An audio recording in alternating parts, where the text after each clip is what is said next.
Welcome, friends, it's the Movie Film Podcast. Movie Film Podcast, enjoy the show. Zachy and Brian are talking about movies. Movie Film Podcast on the radio. Welcome to Movie Film. It's episode 327, brought to you by Mr. Boy Productions. I am Zachy Hassan. I'm here with Brian Hall. Hey, how's it going, Zachy? It's going, and I want to remind our listeners, if you want to hear this episode ad-free, jump over to our Patreon, patreon.com/moviefilmpodcast. Yes, and I saw that we have some new subscribers this week as well, so we are very grateful for your support. And as long as we're talking a little shop here at the top of the episode, Zachy and I wanted to share that this podcast was actually nominated for an award recently. How about that?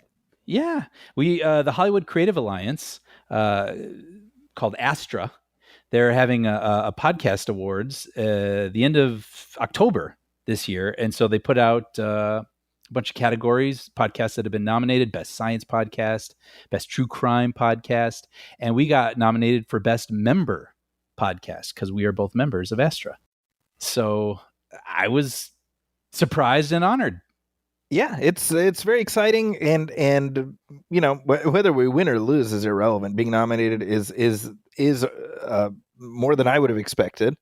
I know that's sort of the cliche, right? It's just an honor to be nominated, but it's true. I feel very, like I said, I was sort of surprised and also flattered, and it's nice to be recognized. There's a lot of really great podcasts that are also nominated here, and so I was very proud, and just thought we'd share that.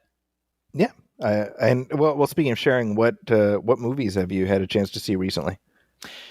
You know, I mostly have been watching older films recently. And as I've been talking about the Regal Theater by my house, they're doing something called Month of Masterpieces, which wraps up today. We're recording September 30th. So for every day in September, pretty much, they showed a classic film in the evening, and I tried to see as many as I could. And so just real quick, I'll run down the final ones that I was able to check out. I saw for the first time Cinema Paradiso. Have you ever seen this movie? Long time ago. Yeah. Okay, so I saw it in Marco's class, actually. Oh, yeah, right. I mean, this is like a classic film from 1988 that I feel like with film lovers, cinephiles, it's much beloved. And I've just never really come across it. I've not, I don't know. I've never seen it. I don't remember it at the video store. Streaming. I just know that it's beloved. And so when I saw that it was playing, I was really excited to check it out. Do you remember your feelings on it? Did you like it? I remember not being crazy about it, but I was admittedly a punk kid. This movie is very hyped. Yeah. And so I was sort of going in expecting to see like my new favorite movie in a way. And I will say I really enjoyed it. But it also was like, oh, so that's what this is. Like I didn't know quite what to expect. I thought it was going to be sort of about like a boy and his mentor. Like it's basically, it takes place in, I want to say 1940s Italy, I think. And I say I think about the year. And this rascal of a boy is obsessed with movies. And so he wants to be up in the projection booth. And this grizzled older guy is running the booth, showing the films. But the boy is like handling all the film and, holding up to the light and just enamored with just film in general. And they eventually do develop a bit of a bond.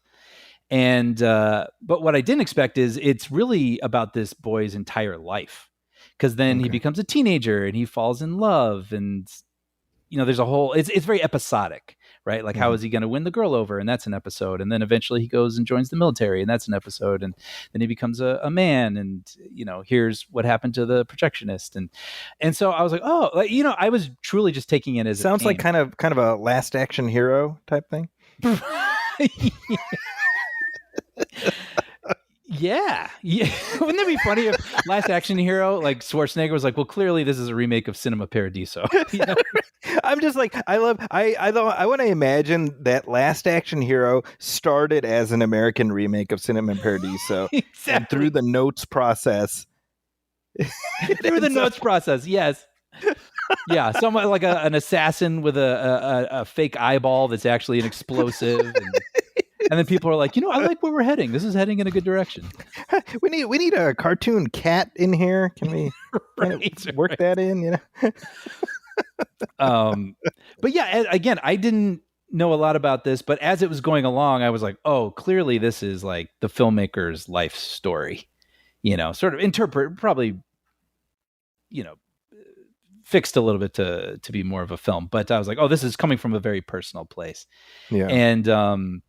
And I think you can feel that because the locations, like the town, the theater itself, the characters are like so lovingly rendered that I feel like that's what I really took away from the movie.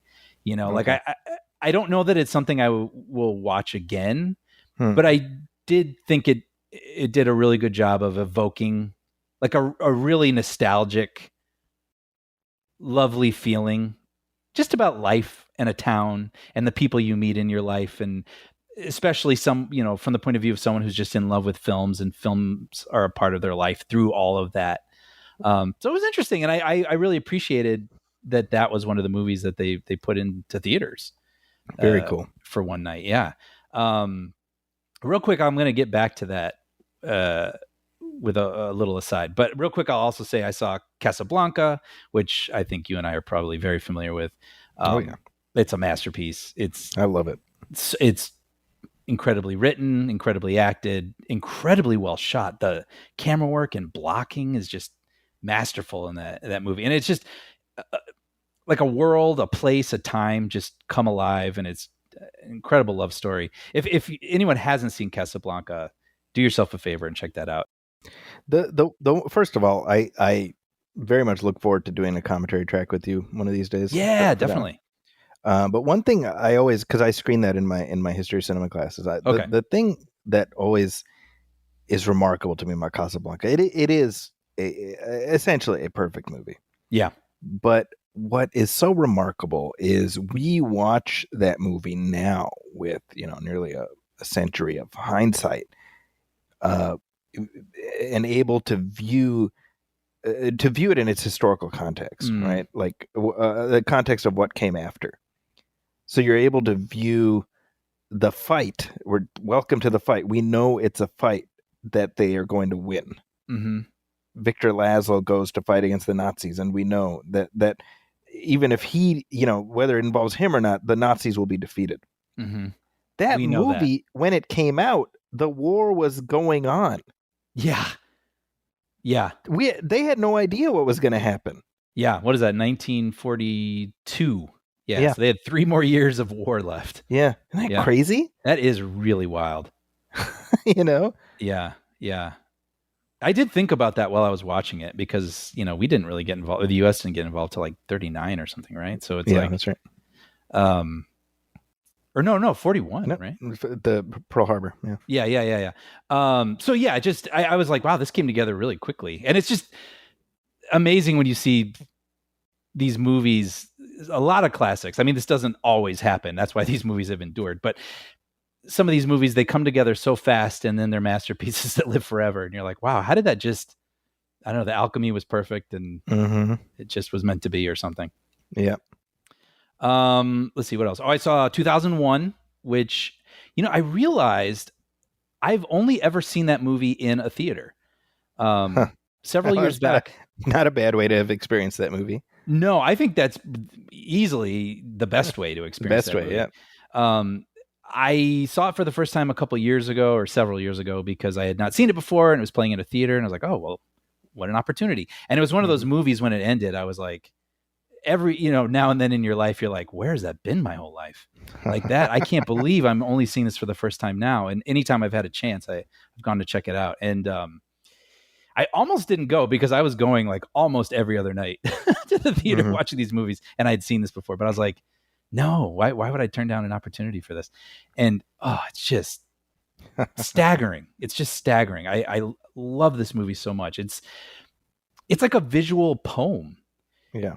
More than it is really a traditional narrative film.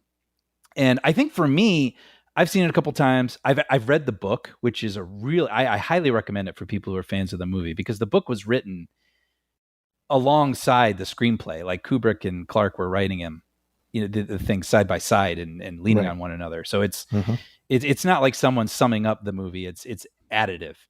And so anyway, I'm pretty steeped in it. I have a good handle on what the story is, as esoteric as it is.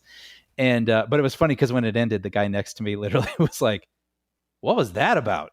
As when the lights came up, and I was like, "Yeah, oh yeah. No, this is kind of a confusing movie, But what I tell people is like it's really best to view it almost like wandering through an art museum, right? Because there is a narrative that you can pick up there. And it's really more something that you feel your way through. It's sort of like Tenet, right? Like try not to think about it, just feel your way. Yeah. But I say the art museum thing because so many shots are very, very long and they linger for a very long time of, like a space transport landing. And it'll be like a 1.5-minute shot. Yeah. But you need to like look at it and drink it in, and you'll look to the left and go, oh, in that spaceport, there's like 4 windows with like actual people moving around in it. That's amazing. How'd they do that? And then, you look at all the nooks and crannies on the ship and see all the gears that are moving when it lands, like it's suspension. And it's gorgeous. It's just a movie you drink in. And if that sounds tedious, it may not be for you, but like, I love it. And I was so thankful I got to see it again. And then, finally I saw Chinatown last night with our friend Bushra. Okay. And, just real quick. I mean, it's a great movie. Definitely one you need to separate the art from the artist, of course. With regards to Roman Polanski. Yeah. But it's incredible script, great noir. It's a bummer of a film, but it's very well done, and it's very cool to just see like a twisty turny LA noir story, detective tale. Well, and you watch that, at least for me, right? Because I probably saw it sometime in the mid '90s, and I'm guessing, like my first real exposure to Jack Nicholson was as the Joker. Oh, totally. Right, and so for me, it wasn't until watching Chinatown where I was like, oh, this guy, this is why he's a star. Yeah. He's a little more wily, or something. He's got because I mean, for me, most of his work lives, The Shining onward, where he's a little older, a little kind of the Jack persona. Yeah, I was gonna say sort of. Yeah, there's like an inherent menace behind everything, and whatever. Yeah. But and he's got it a little bit in this too, but he's just a little younger, a little more spry. So it's interesting seeing that whatever that thing is that he has, that those pointed eyebrows and whatever, but in a younger person, right? Who cracks a few more jokes and smiles a little more often, and like it. And you don't get the sense that he's about to kill you. You know what I mean? Like it is very interesting seeing him in that period of his life. I need to rewatch that. Yeah, I mean it's an incredible script, and it's funny too now that I'm older that I realize that Who Framed Roger Rabbit is a riff on Chinatown. Mm-hmm. Yeah, it's a really funny idea. Have you seen the sequel, The Two Jakes? No, I'm aware of it. I used it in Cinematrix. Did you really? Yeah. Sorry, I was eating something. But no, is it good? I haven't seen it. That's one of those, like, I'm kind of wanting to revisit Chinatown just so I can watch The Two Jakes. Which Nicholson directed, right? The Two Jakes? Yeah, I think it's the only movie he's directed, I think. Yeah. I mean, why not, right? I mean, having just spent time with this character, I'd be curious to see where they go next. I think... yeah.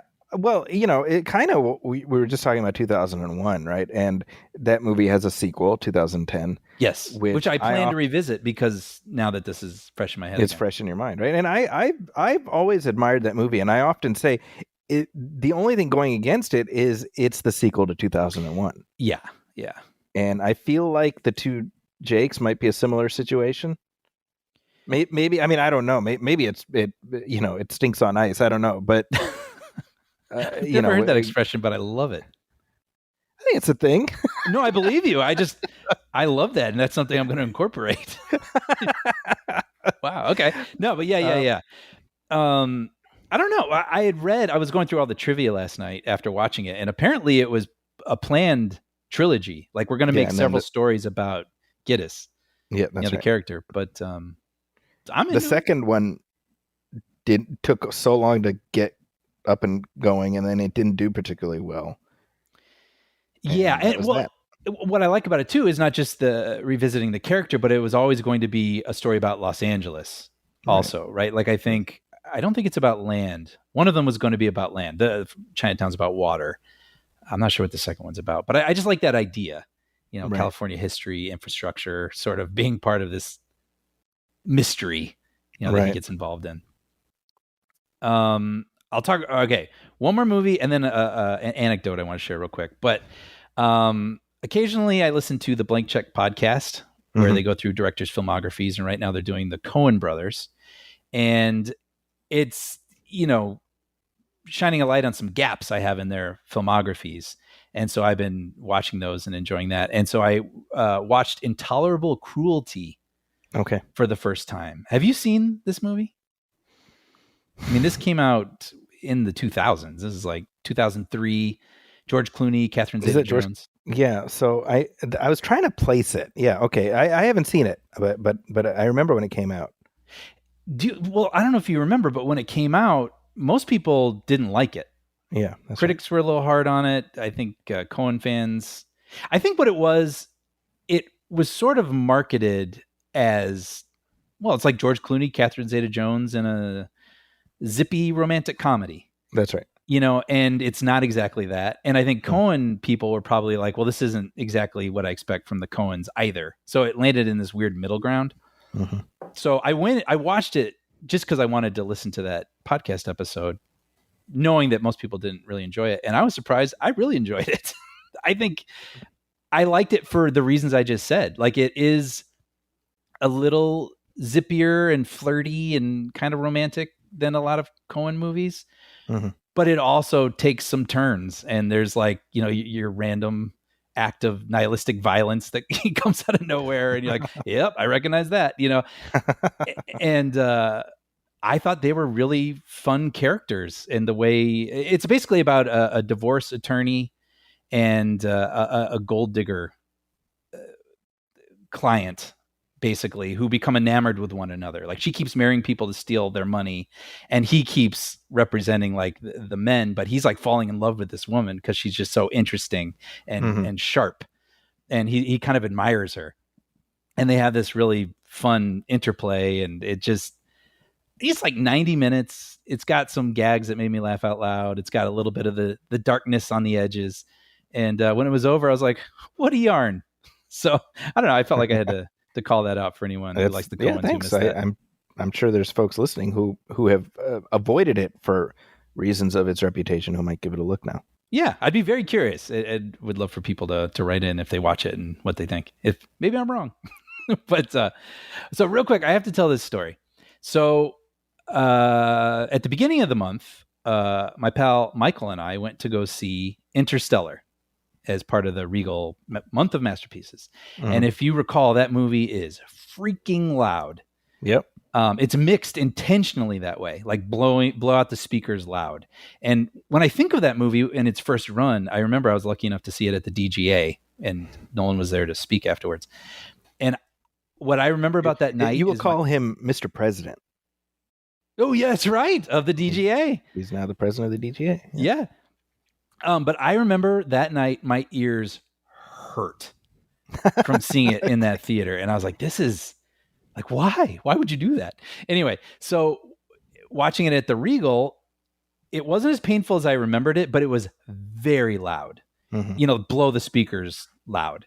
And I look over, and Michael took his AirPods out and he put them in his ears.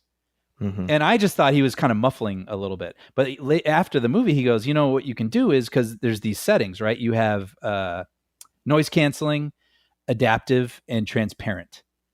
And so transparent is you can stick them in your ears, but you're hearing everything the way that it's supposed to be. Noise canceling, self-explanatory. But the adaptive kind of evens out. Like if something's too loud, it brings the volume down. Or if something's kind of quiet, I think it brings it up a little bit. Mm-hmm. And I was like, well, I'll be darned. So anyway, I'm watching Cinema Paradiso, which from 1988. It's the sound isn't great. It's very trebly, very tinny, and it was super loud, like too loud. Like it was a mistake how loud they had it. And I thought, oh, I'm gonna pull out my AirPods. So I put the AirPods in. I put it on adaptive, and dude, it was like levelated. Like no kidding. It was incredible. Like it wasn't quiet. Like it didn't sound muffled.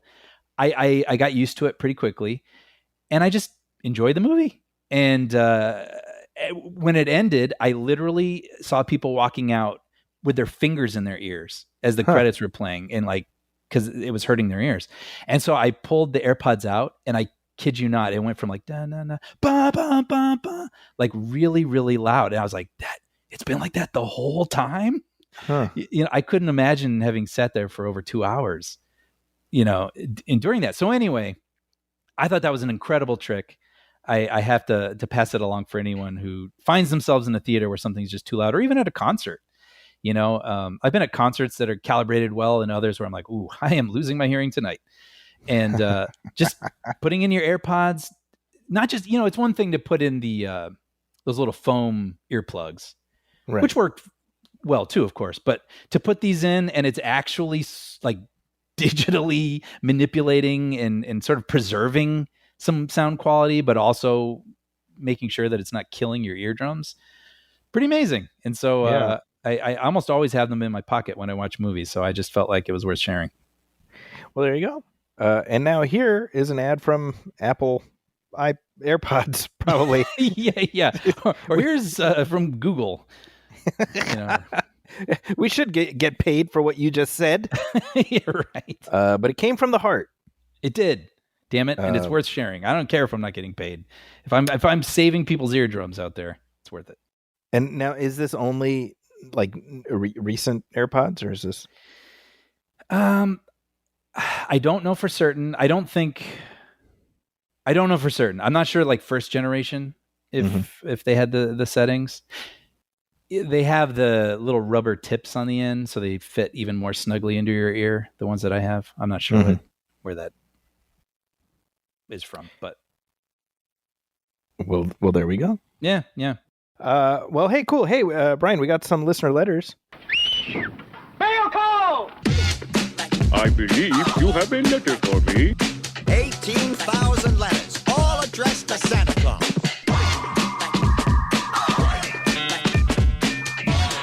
You got mail. I love that music.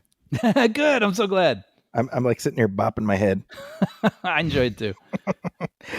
So here's a note we got from Mark LaChance, and this is on Facebook in regards to our recent episode about the passing of Robert Redford and other things that are going on right now. And Mark says, great episode. Your discussion of the Tom Hanks and Jimmy Kimmel situations was the most thoughtful one I've heard. Oh, thank you. He continues, I also really enjoyed the tribute to Robert Redford. I always wonder why Jeremiah Johnson always seems to get overlooked when discussing his filmography, as I feel it's one of his best performances. Lastly, when it comes to box office numbers, wouldn't a better metric be how many tickets the film actually sold versus gross, as ticket prices continue to increase as a result of inflation? Box Office Mojo's like, shut up. See, I do wonder about that, though. I mean, is that a good metric? Because I just feel like there is no good comparison from time now versus time of yore, because everything's different, right? Like the number of tickets sold was a reflection of the fact that people had less distractions. Sure, there will always be an asterisk. Involved. I mean, so I do think that's interesting, though. And that would be, I would think that's interesting to have that in addition to, on the spreadsheet. Yeah, it's tricky. Yeah, with regards to Redford, Jeremiah Johnson is the one, surprisingly, I've heard like the most people like talking about. That's so interesting. I didn't even know that movie existed. Like I knew it existed, and I like it. I think it's good, But it is interesting to me that one has come up a lot recently, when people are going through their Redford remembrances. Well, I definitely want to check it out now. And I was going to say, I was really pleased to see how many people were bringing up Sneakers as sort of you may have missed this one, but this is a real gem you're missing out on, because obviously we agree. But it's occurring to me now that could just be my algorithm. Maybe everyone's algorithm is sort of tailored to the movies they tend to favor. We're all trapped in the algorithm. And with regards to the Tom Hanks and Jimmy Kimmel story, which we discussed in our last episode, this has been, I should say, it has been very gratifying. The feedback we've gotten with regards to how we tried to tackle all that stuff, all this, as I sort of broadly gesture at everything. Yeah. It's tough because this is not, and I think I can speak for Brian, this is not a political show, nor will it become a political show. But I feel like there are things that culturally sort of intersect with politics that are relevant to what we do cover on this show.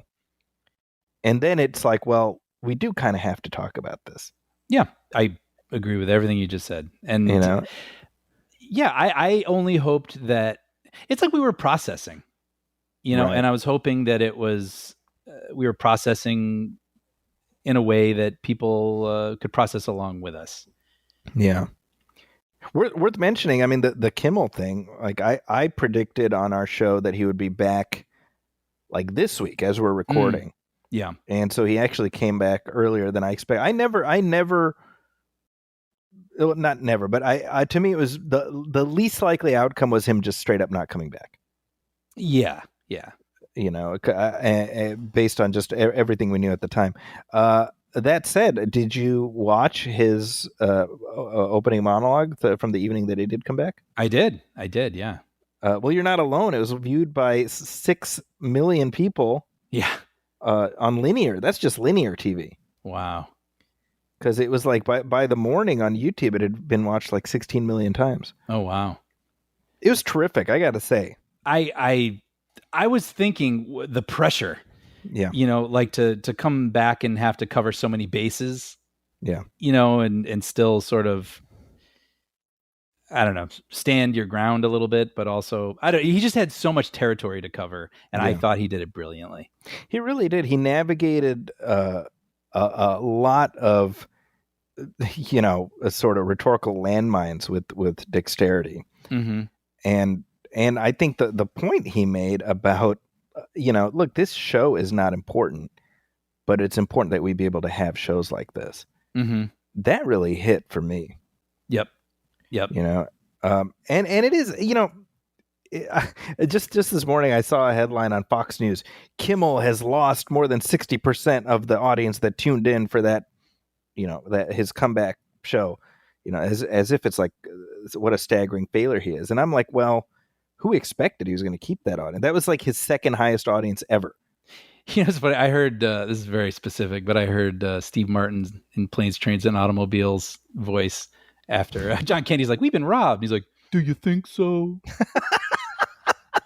Right. Like, I mean, that's not the dunk you think it is, because it was always going to settle down. The only question is where it would settle. And I suspect, I haven't looked, but I suspect he's probably settled a little bit higher than the level he had before, but he was doing okay. Yeah. Right? And even if he went right back to where he was, whatever. I mean, I don't expect like the whole nation now to suddenly watch it every night, That's just silly. It is, some of the conversation I've seen with regards to all of this is like, first of all, there's the completely disingenuous thing. It's like, well, a private company has the right to do whatever they want, and it's like, yes, if it happened in a vacuum, there might be plausible deniability, but we know the sequence of events that led to this. But the other thing I'm seeing a lot of is like, late night TV didn't used to be like this. And it's not even people talking about like Johnny Carson, like David Letterman was never political. I'm like, really? Yeah. Did you watch David Letterman? Yeah, I know. Right? Like, I'm like, look, Leno, this is the thing. This is the first time we've had a situation where a president is like, don't make jokes about me. then everybody on his team lines up behind him. It didn't used to be that way because guess what? Whether it was Johnny or Jay Leno or Letterman on his thing, whatever. Guess what? They made jokes about whoever happened to be president at the time, and how many years of material did Leno get out of Monica Lewinsky? That scandal, Totally. A lot of it, by the way, not funny, especially in hindsight. Yeah. Like very cruel, Mm-hmm. So it is weird that we're at this point where it's like suddenly now these things that we think of as a given are points of conflict. I know. Thinking about it now, I haven't watched it. I watched it like a week ago. But the thing that I really loved about it that he mentioned was the fact that when this happened, it wasn't just people he would usually think of as allies coming his defense. It was people who he's, very publicly, they are opposed to one another. Like people like Ted Cruz or Tucker Carlson were all coming to Kimmel's defense. Right. And obviously there's, he can make a joke about that, but I thought it was cool. He was very sincere in saying like, well, isn't that something, like if if there's like, if this can be like 1 inch that we move closer to one another about what we have in common, then that's a good thing. And I was like, beautifully said. Yeah. Let's find the things we can agree on and at least start working towards that. Mm-hmm.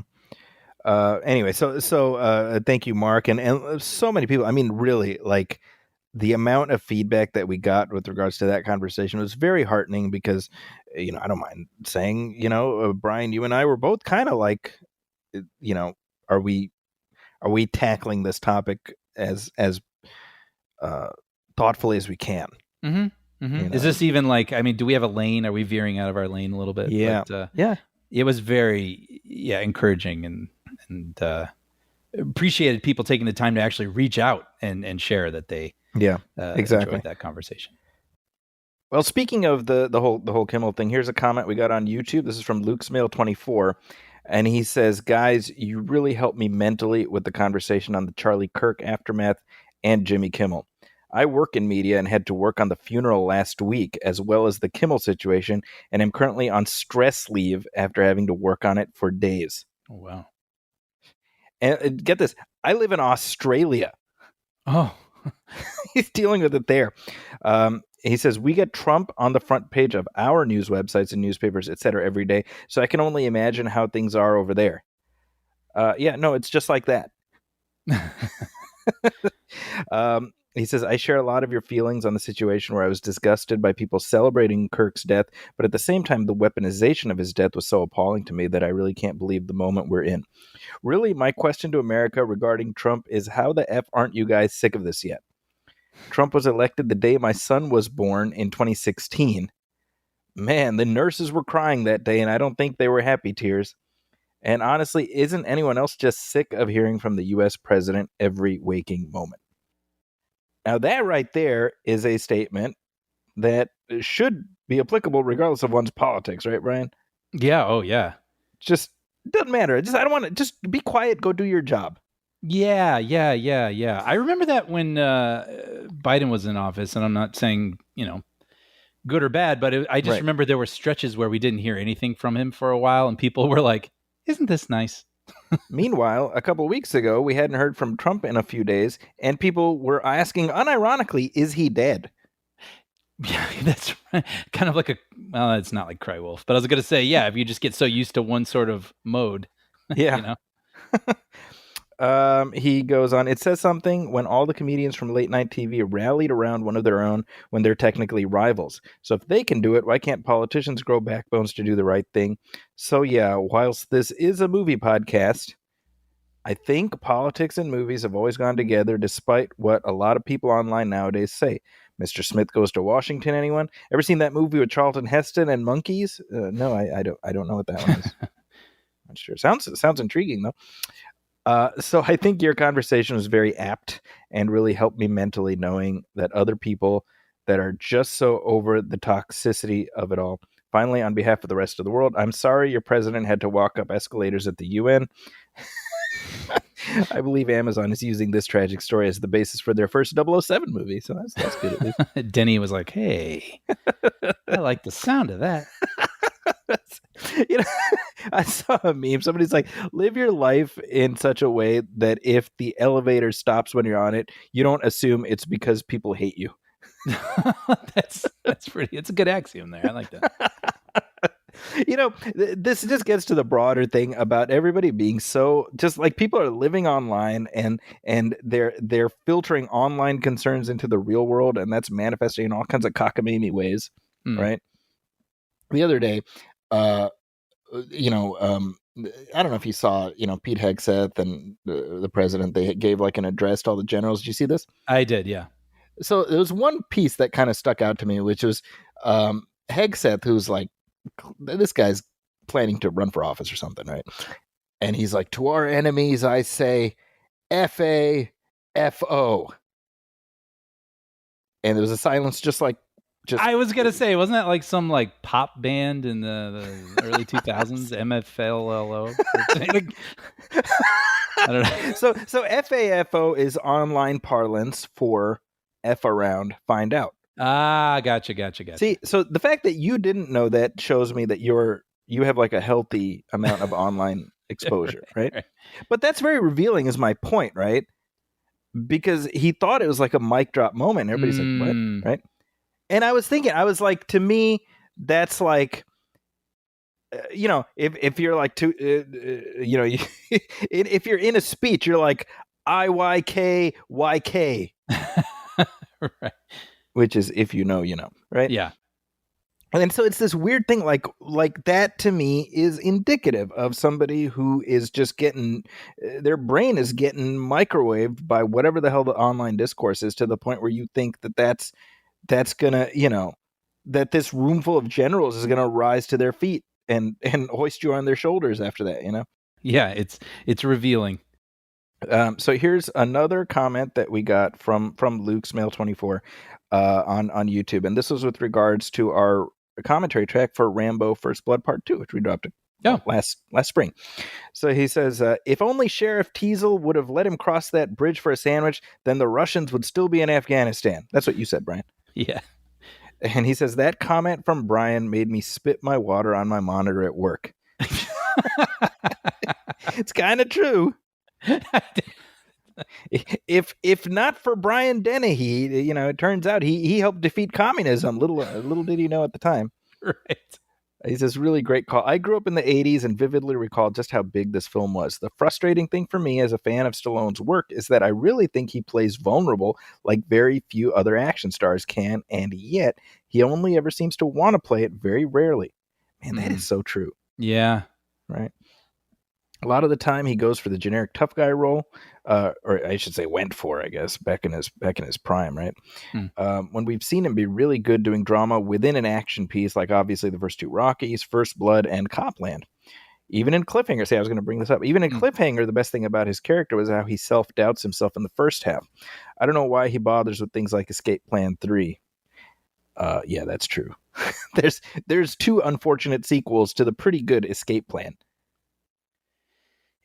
You know what's funny? It's making me realize, I mean, there's just these trends that happen in movies. You look at the 80s and it was sort of these action figure superheroes.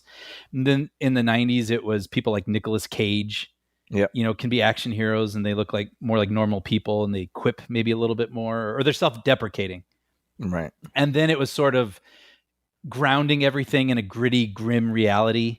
In the early 2000s, like your Takens or your Dark Knights. And now it seems like, you have people like The Rock or Jason Statham, or now Stallone has slipped into it, where it's like heroes never lose a fight. Mm-hmm. So then there's no stakes or tension throughout your entire action film. It's kind of funny. That's very true. Look, I always say, like, for me, like, what makes Rocky 3 such an effective film for me is when Rocky loses it when Mick dies. And you see this peek into his vulnerability. Mm-hmm. And, I think that's what we want to see. We want to see our heroes bleed. Oh, totally. So he goes on. He says, thinking about why Last Blood, this is Rambo 5, the final one, seemed a lot more disturbing than the previous films. This is Brian. You might be able to relate to this. He says, I think it was because the tone of that film seemed to aim to be a lot more realistic, whereas the other sequels seemed happy to be cartoonish. Yeah, right. Wouldn't you say that? I haven't watched the film since it came out. You've seen it more recently than me. Yeah, my memory is that it begins pretty grounded and sincere. Yeah. And then after Rambo's betrayed somewhere in the middle, the last half of the entire movie is basically Rambo setting up these elaborate, insane Saw meets Home Alone style booby traps, followed by like 40 minutes of bad guys walking into this deadly maze and getting creatively mutilated. So he's like running around. He's like, "Hey, I'm up here, you morons!" And then they run into the house. And right. And then he's and then he cuts out one of their on ropes. Yeah, right. And then the old beating heart cutout moment. That's right. Yeah. You know. Yeah, pretty intense. You killed my heart. I'm gonna kill your heart. Whatever the hell he says. Oh, that's right. It's coming back to me. Yeah. Now you saw this movie like 3 months ago. It's not even that long ago. It was the fact that year, I think it was Vapor. You know, Vapor. Yeah. He says, "Here's a question for you guys: if First Blood, which is really the other film in the series that had a more realistic tone, had gone for the extreme violence that Last Blood had, would it still be considered a classic like it is now?" I'm with Brian. The walk home ending at the end of the fourth film was the perfect ending and was the perfect place to say goodbye to the character. That's a good question. Actually, I don't know what the level of comfort there was with violence at that time. Wait, sorry, is this the first one? First Blood or First Blood? So he's asking about First Blood. Like if First Blood was as violent as Last Blood. Oh man, it wouldn't be the same thing at all because he's on the defense in that movie. Yeah, he himself only kills one person, I want to say. Yeah, and then like like I'm thinking of when David Caruso gets like stabbed in the leg or whatever. Mm-hmm. Like it's kind of intense, but it really is like a more of a booby trap, like trying to keep people at bay. Like he's not, dreaming up all these crazy violent scenarios for how he can like maim a body. You know what I mean? So just like all the whole tone, the motivation, everything just feels different in that movie to me from part 5. Now that all being said, we haven't talked about this, but this is appropriate. They just announced in the past month that they have this Rambo prequel movie coming out. Oh, I hadn't even heard about this. I knew there was a movie being made about the making of Rocky. Yeah, weirdly, there's these 2 Stallone pseudo prequels coming. Yeah, there is that. It's called I Play Rocky, I think. Okay, that's what it's called.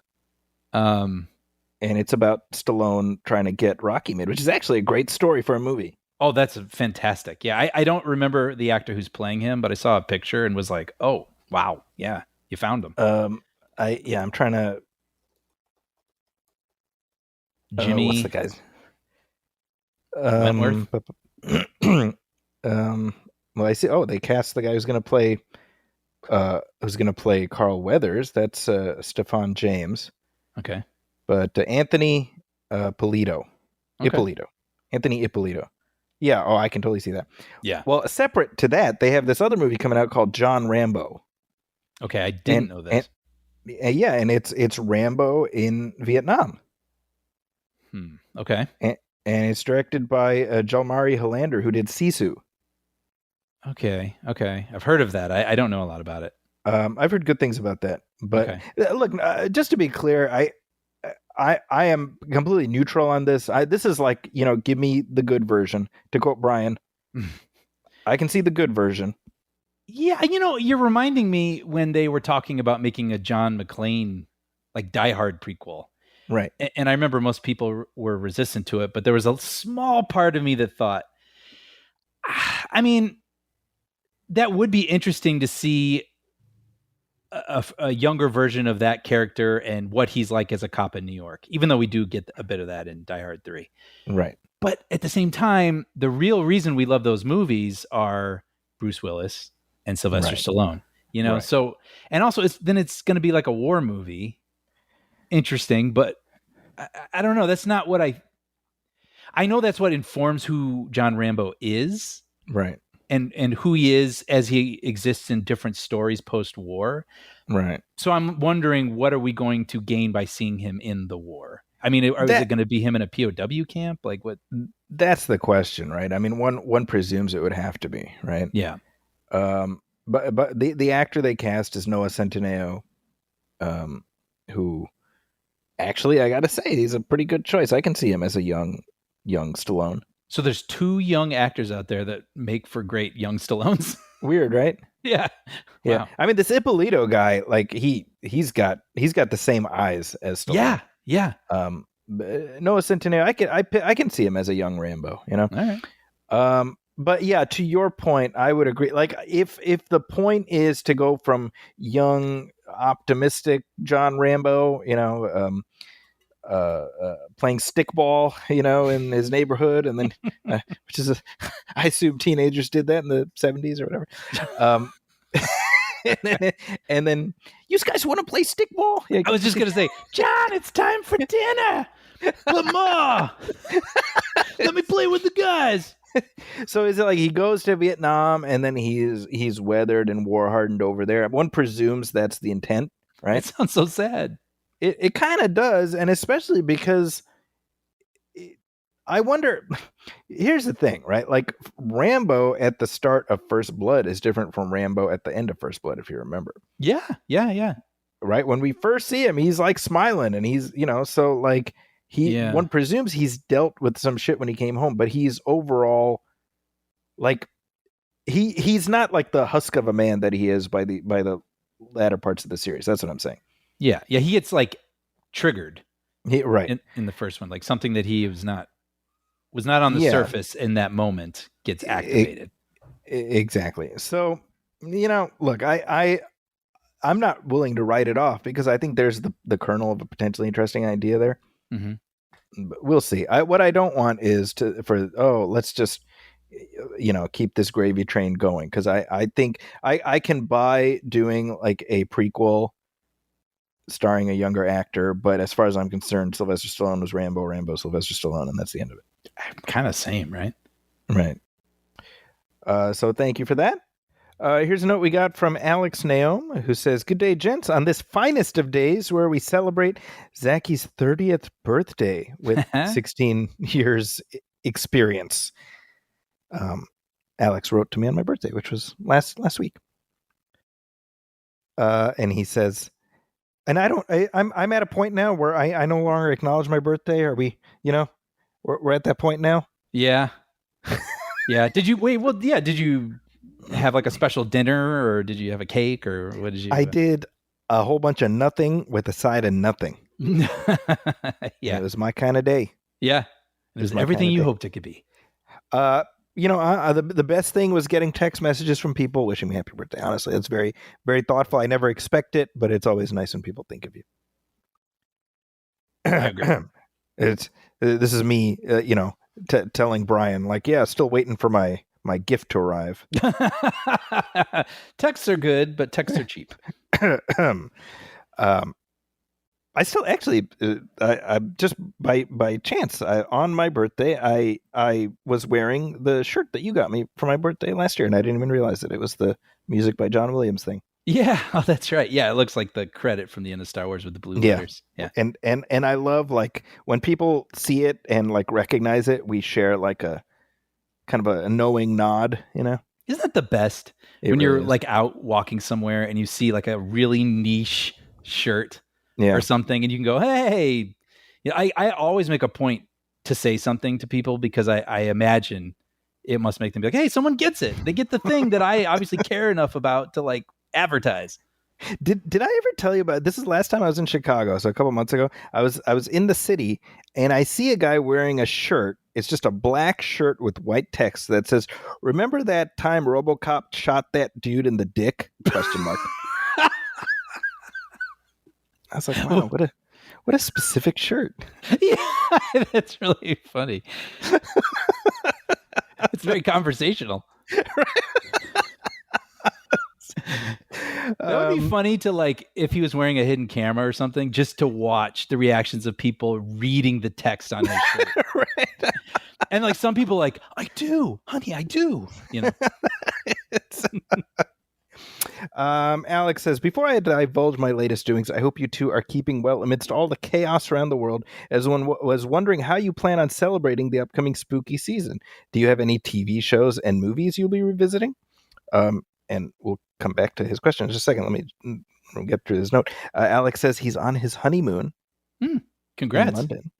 Congrats. He says, I'm as shocked as you that she actually said yes. Well, I'm not shocked at all, Alex. You know why? Because you listen to the show. You're obviously a man of refined taste and unquestionable character. Not surprised at all. He says, on this penultimate day of his honeymoon, it started with a visit to a Pizza Hut buffet restaurant on the Strand.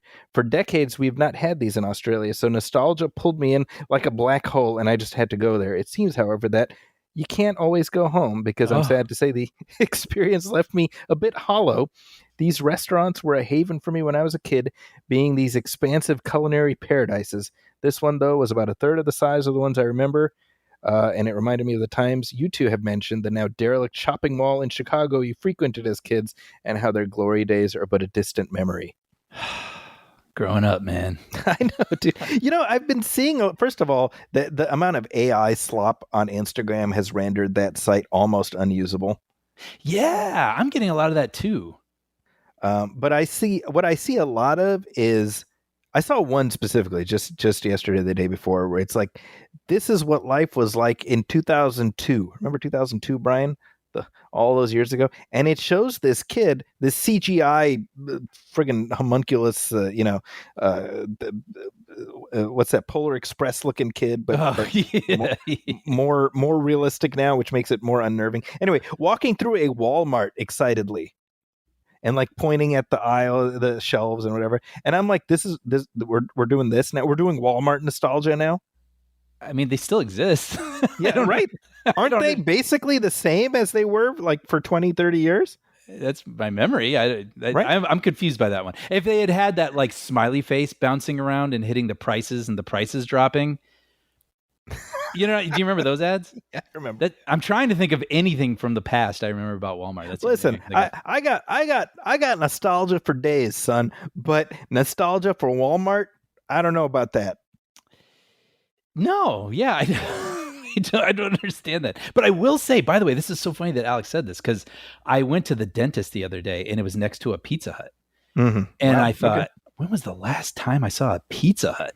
Like a dine-in Pizza Hut, or just like a Pizza Hut in general? You know what? That's a good question. I don't even know, because I didn't go in. But I was like, I just haven't had it since I was a kid. And I have so many great memories. I mean, you and I, there was a program called Book It. When we were in school, it was like you read a certain amount of books, you filled up a button with these stars, and you could bring it into a Pizza Hut and get a free personal pan pizza. So I was thinking like, maybe I'll go to Pizza Hut for lunch just to try it again. So I didn't. And now I guess it's a good thing I didn't. See, I have very fond memories of like Pizza Hut dine-in and just that whole experience, and those cups that you would get your soda in. And the red, exactly. Right, exactly. And there's just something about that experience, which, again, as far as I know, I mean, there's no dine-in Pizza Huts anywhere near me. I haven't had the pizza. I think the pizza's probably still fine, I would assume. I can't imagine it's that bad. But like, it's different when you're a kid, Yeah, they also had arcade games. Yes, that's right. Felt a little more special, I think, back then. See, my association with Pizza Hut now as a grown-up is, about 20 years ago or so, a little over that. When I first moved to California, I was working at Target. I was a manager of the front lanes at Target. Mm-hmm. And so I would work my 8-hour shift, and in the middle of my shift, I would walk over to the in-store Pizza Hut, and I would get one of those personal cheese pizzas. Yeah, and it was like, they'd heat it up for you and hand it to me. And this was my life. And I'd say it was like something out of an Alexander Payne movie, That's so perfect. Yeah, I'm just sitting there staring at this personal cheese pizza, eating it, trying to make the most out of my half hour before I got to go back to dealing with people wanting discounts and stuff, Oh my gosh, that was like the perfect analogy. Although, you know what? Now you're reminding me. I remember liking their breadsticks a lot.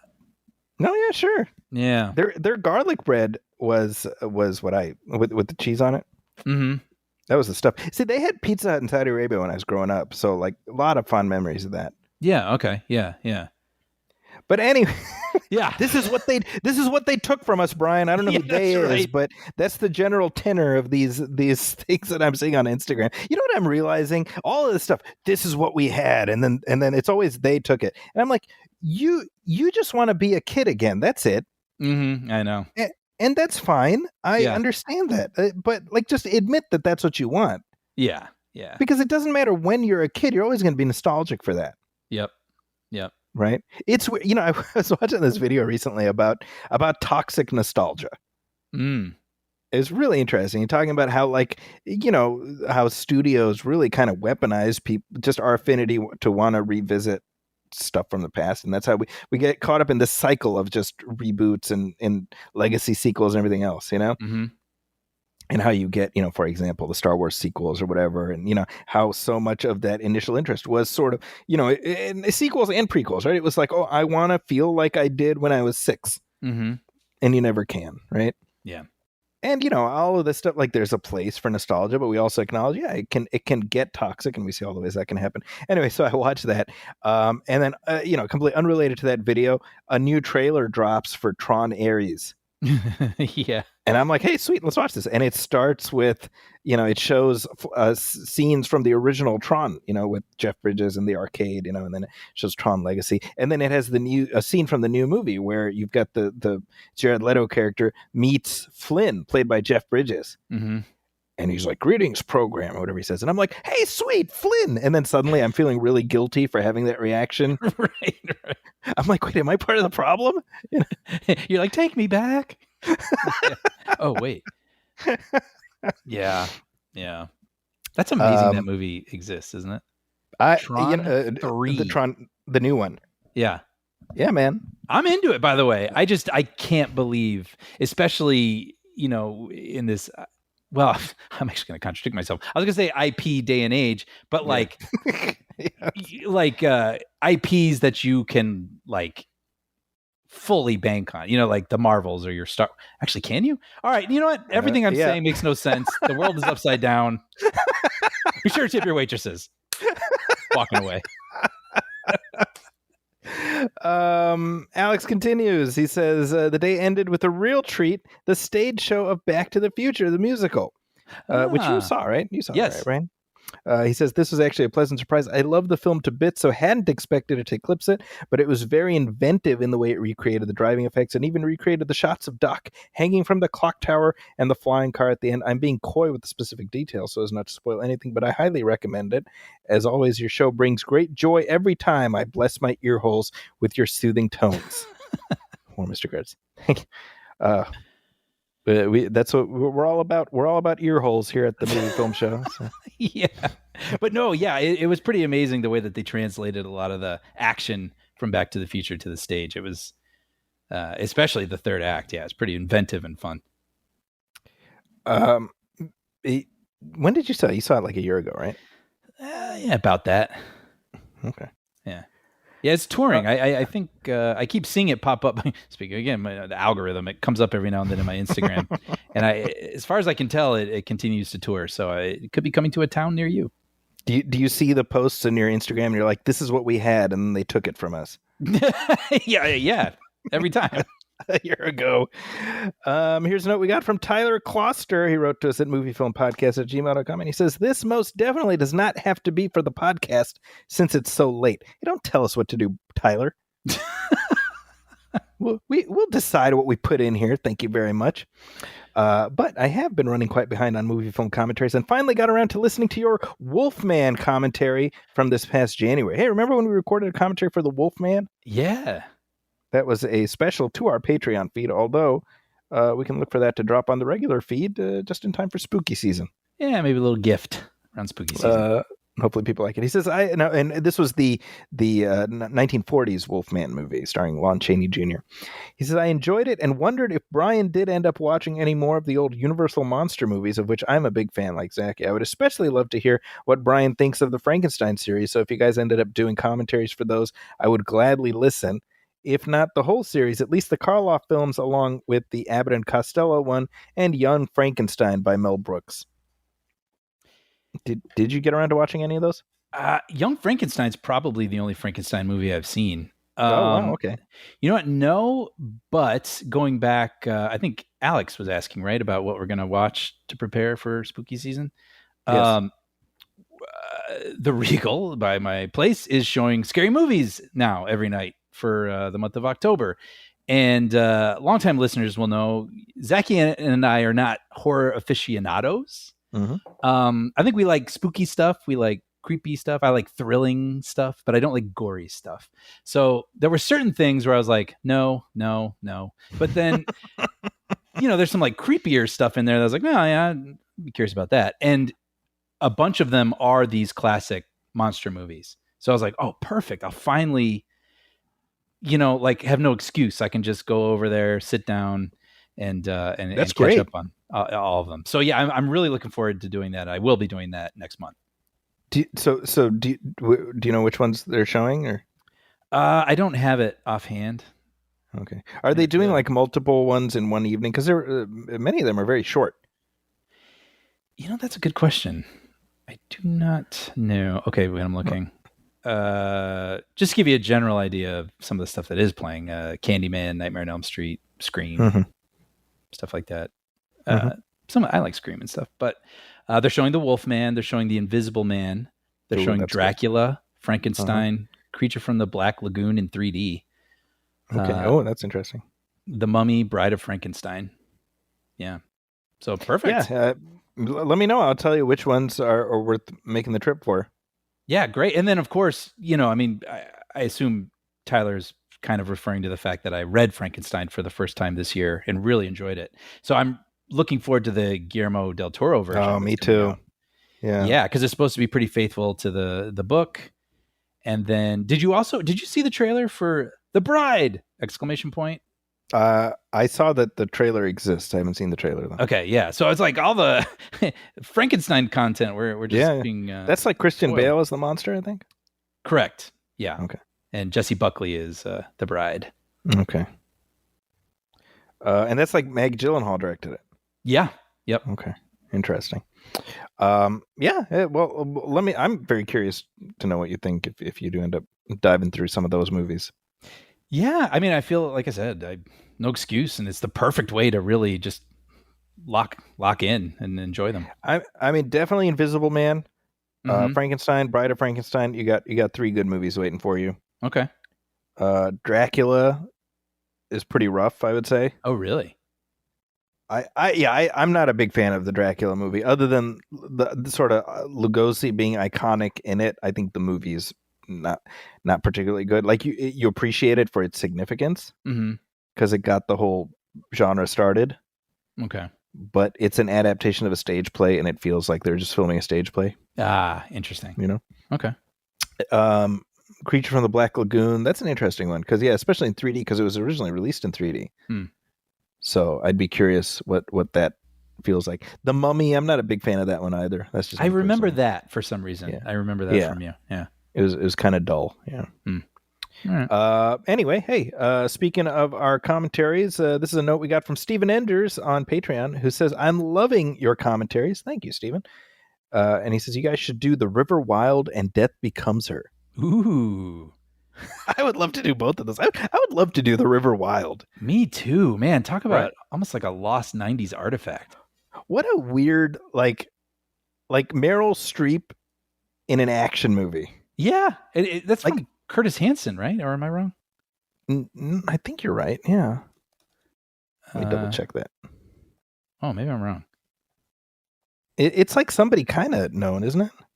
Oh, I am way off. Ben Katai? Oh, no, Curtis Hanson. Oh, there was like a remake, wasn't there? Yeah, a couple in years 2023. Ago. I see. Yes, the original was by Curtis Hanson. Hanson. Yeah, the original is Curtis Hanson, and that was 94. Yep. And I remember even at the time being like, really, Meryl Streep? Like to me, that's like, I mean, and she's great, and that's why like it sells it. But you don't see her doing that type of movie normally. Yeah, yeah. It's like, am I wrong? I haven't seen it since '94, but it's almost like Cape Fear in a raft. Like, there's like a villain, yes, who's stuck with them, who's like terrorizing them. That's right. And kind of beating on them a little bit. Yeah, it's Kevin Bacon. Yeah. I would like to rewatch that.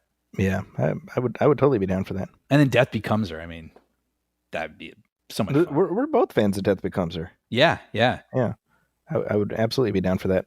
You know, it's interesting how that movie has been not reclaimed, but I mean, it's sort of been brought back. I suppose you could say there's a Broadway version of it now. Is there really? Yeah, which apparently people enjoy, and it just feels like that movie's been. Again, I keep thinking the word reclaimed. That's not it, but like it's almost like rediscovered or something, and everyone's like, "Hey, this is really fun," and I like this, which is kind of fun to see. Well, hey, you know, we've been pretty eclectic with our commentary picks lately, so yeah, you never know. You never know. I'm never going to turn down an excuse to gush over Zemeckis when he's on fire. And that was definitely the case for that one. Yep. Hey, we got some headlines, Brian. Extra, extra!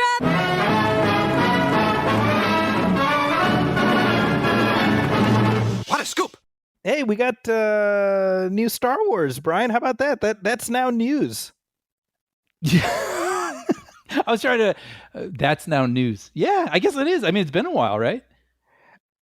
Yeah, well, it's been a while since it's been news. It hasn't been a while since there's been new Star Wars, and I think the fact that there has been so much Star Wars is what made it no longer news. I see. Yes, there was a steady stream for a while there. Yeah, and then there's been just a little bit of a pause. It's lost its luster because a lot of people felt like a steady stream, which was the problem. Yes, and now, well, I mean, it's been a lot of TV. Right, but now we have new Star Wars in the theater. Yeah, potentially. So potentially. First, wait, what was that? Well, no, yeah. Let me rephrase. Potentially being excitement inducing. Oh, okay. I was sorry. There was like two thoughts that collided into each other. Happens to me all the time. Kind of like a Hammerhead Corvette flying into a Star Destroyer, one might say. You like that? You like how I brought that home? Very good. Yeah. It's what I do. So we got our first look at a picture from Star Wars Starfighter. Yeah, that's right. Which is directed by Sean Levy, right? Yep. And it's starring Ryan Gosling. And this one, it's hard to figure out like what the premise is, but my sense is that it's tying in some way to this Rey movie that is still planning to come out at some point. Yeah, he's Ryan Gosling. It's like him paired with a young boy, right? Yeah. And am I wrong? Like I thought I read somewhere that the boy is possibly Force sensitive. Yeah, and he's trying to deliver him to the Jedi Academy. Okay, I don't know if any of this is substantiated. This is just the rumors, and that supposedly Amy Adams plays the boy's mother or whatever. My thought only, and again, normally we don't delve too deep into rumors, but let's just take that at face value for a second. I'm like, in the Star Wars universe, if there's one thing parents should definitely not do is send their kids to a Jedi Academy. That's true. I feel like that's there have been now 2 instances of Jedi Academies not ending well. Yep. That's just me. Yeah. Learn from the past. What do you think? Kill the past, right? Right. Whatever Kylo Ren says. Anyway, so we got our first look at that, and I was like, okay, that's potentially exciting. And then we got our first look at footage from the upcoming Mandalorian and Grogu movie. Mm-hmm. Okay. So I don't know what you thought of this trailer, but I'm going to give my thoughts. I saw this trailer, and Brian, I think for the first time in a while, I'm kind of like, I don't know, man. I might be kind of done with Star Wars. I'm feeling a little bit. Really? Oh, Because I felt nothing from this trailer. I was like, this is a movie I'm going to watch. That was it, because we talk about it on the show. I felt a little more than you, but it wasn't what I'm sure they were hoping for. Let's put it that way. Like I'm just like a sucker if I see an AT-AT walker, and all the iconography. Like it's gonna give me a little tingle. I can't help it. Yeah. It's who I am. Yeah. But I will admit that I'm not super endeared to these characters. Right. Or at least I've spent my time with them and I enjoyed it, but I also did not go back for like the last season. Like I felt like I had. Yeah. Even though I've heard it's fine. I believe it. Yeah. So yeah, I don't know. I mean, this is neither a good nor bad comment, but it does look a lot like the show, but with a slightly higher budget. Right. I do find it interesting the tone that they're trying to set. Like the font for the title looks like a sort of pulpy 1940s serial. Yeah, and the poster that they put out, very similar. Like The Mandalorian and Grogu is like kind of the tone they're striking, which is interesting. Yeah. I'm not sure if the movie will feel that way or if, I don't know. It's a choice because the show isn't like that. Right, but that tone that you referred to is kind of what the Clone Wars animated series evoked, and that was Dave Filoni, and I think he's hip deep in this one. I don't know if he directed it. No, it's Favreau, right? Jon Favreau directed Favreau, this? yeah. So just to be clear, like I want to couch what I said. I wasn't like, well, that looks like shit. F Star Wars forever right in the ear, right? That's not what I mean. Yeah. I watched the trailer and I'm like, that looks competently done. I'm sure it's fine, but maybe I'm just not the audience for this anymore. Yeah. And that's, if that's the case, then that's fine. So be it. But that, my utter lack of reaction was very telling for me. And anybody who listens to the show knows how you and I both feel about Star Wars. Yeah, passionately. Yeah. Is this like Simpsons season 17 for you? Where it marches on, and there are people who have stuck with it. There are people who have joined later, and they are not endeared to the era that we know and love. Like is that possibly happening? So the metaphor that I was going to use for just in a couple minutes with regards to The Simpsons is just as applicable here. I think Star Wars is a ship of Theseus. Yeah, sure. Where, for those of you who don't know, the ship of Theseus, it's like that's the paradox of it. That if you replace if you're continuously replacing the boards and everything, at some point the ship that you have is no longer in any way the ship that you had, but it's still called the ship of Theseus, right? Mm-hmm.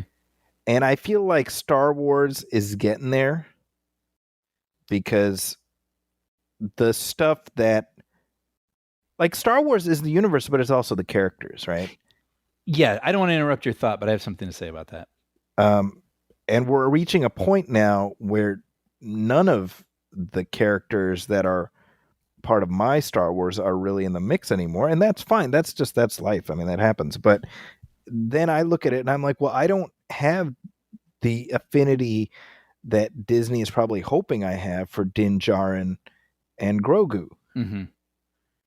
I haven't gotten. I mean, there's 4 seasons of a show that hasn't really given us a particularly complicated character arc for him, I don't think. Right. And so, other than a lot of zip zap zoom, I haven't really gotten anything from him. So you say, oh, here's 2 hours of it. I'm kind of like, okay, it's 2 hours of a guy with his face covered. Maybe Pedro Pascal pops his face in every once in a blue moon. Yeah. But I don't know. That's kind of where I'm at. Maybe they should have paired him with someone like super dynamic, like Chris Tucker or someone for the film. I'd watch that movie. That'd be an interesting energy. I would too. I'd watch the shit out of that. Yeah, me too. Like sorry, real quick. No, please. In The Mandalorian, you had that moment where he violates his oath by taking off his mask, and the other Mandalorians are like, "Well, screw you, buddy. You're out of the team now," or what do they do, right? And I'm like, well, that's interesting, because now he's got to figure out who he is, and now he's not going to be wearing that helmet all the goddamn time. And it was really meaningful when he took off the mask and why he took it off. That was I remember that. That was very powerful. Very much so, right? And then they just kind of undid it. And maybe it's because Pedro Pascal is available like once every October for a couple hours. Right. But, I don't know. That's where I'm at. That's what I'm feeling. And the other thing, by the way, is there was a time when the release of a Star Wars trailer, like the world would stop. Yeah. And this, it's like, is that a thing? Oh, okay. Man, so it ain't just me. I was going to say, it reminds me of what I was saying about one of the earlier letters. Like, I guess this is growing up. At some point, like, how long can something feel that singular and special and unique? And strike a chord with you in a special sort of way. I mean, at some point, it is going to evolve and have to bring in other things that I am not as endeared to, like story, character, whatever. Like obviously the Skywalker saga is, I like I say, it's in my bones. I mean, I saw that when I was 6 or something like that, and it's never left me. And it's still, I mean, if it's, I'm flipping and that's on, like, it doesn't matter how many times I've seen it. I just stop. It's just always going to have that effect on me. And so at this point, I can just hope, like, well, as they continue to make things, I hope that some of them, spark to me. Right. Yeah. But we will be seeing it and covering it. I mean, that in a way, I kind of like that. That's a benefit of doing this show is I think there are certain things that I might be like, oh, I'll get to that. But we do catch them with a little more urgency so we can talk about them. Right. And so I'm glad to know that I will be seeing this in theaters. I could see this being like I hope I can catch that. But I know we will catch it for the show. And I'm just hoping to, like, low expectations, hope to see some cool Star Wars stuff with some good choreography and, filming and whatever. And, hoping for the best, I guess. But I completely understand what you're saying. I got to admit, the trailer came out and I didn't even click on it right away, which is... Yeah, same. Yeah. I was like, I'll get to it. Yeah. But again, this is, I'm kind of curious. What do your kids think about this? I mean, they're maybe a little less precious about eras of Star Wars because it's all just existed. I mean, do they have any feelings for this? That's really interesting. I don't get the sense that they're not enthused for it. Like they're like, oh, but like they've lived in a world where the Star Wars is just the faucet's always on. Mm-hmm. So, they're like, we'll go see that, I guess, Sure. Like whatever the new thing is, they either watch it or they don't, Mm-hmm. Like, I think they watched Skeleton Crew. They liked that. I don't believe they watched The Acolyte, for example, Mm-hmm. And I just think there's just too damn much of this stuff, man. Yeah. That, I mean, this is something you and I have talked about before, but I think Disney, like, dealt, they gut shot Marvel and Star Wars thanks to streaming. Streaming, man. Streaming is like made everyone's brains go haywire. Yeah. All the studios. And I really, like you said, I think they shot themselves in the foot with they had greed on the brain. Yeah. So, we'll be talking. When does it come out? Next May, I guess? May 22nd. Very Star Warsy date. 2026. That's appropriate. Yeah. Hey, well, speaking of the ship of Theseus, this is the point I was making.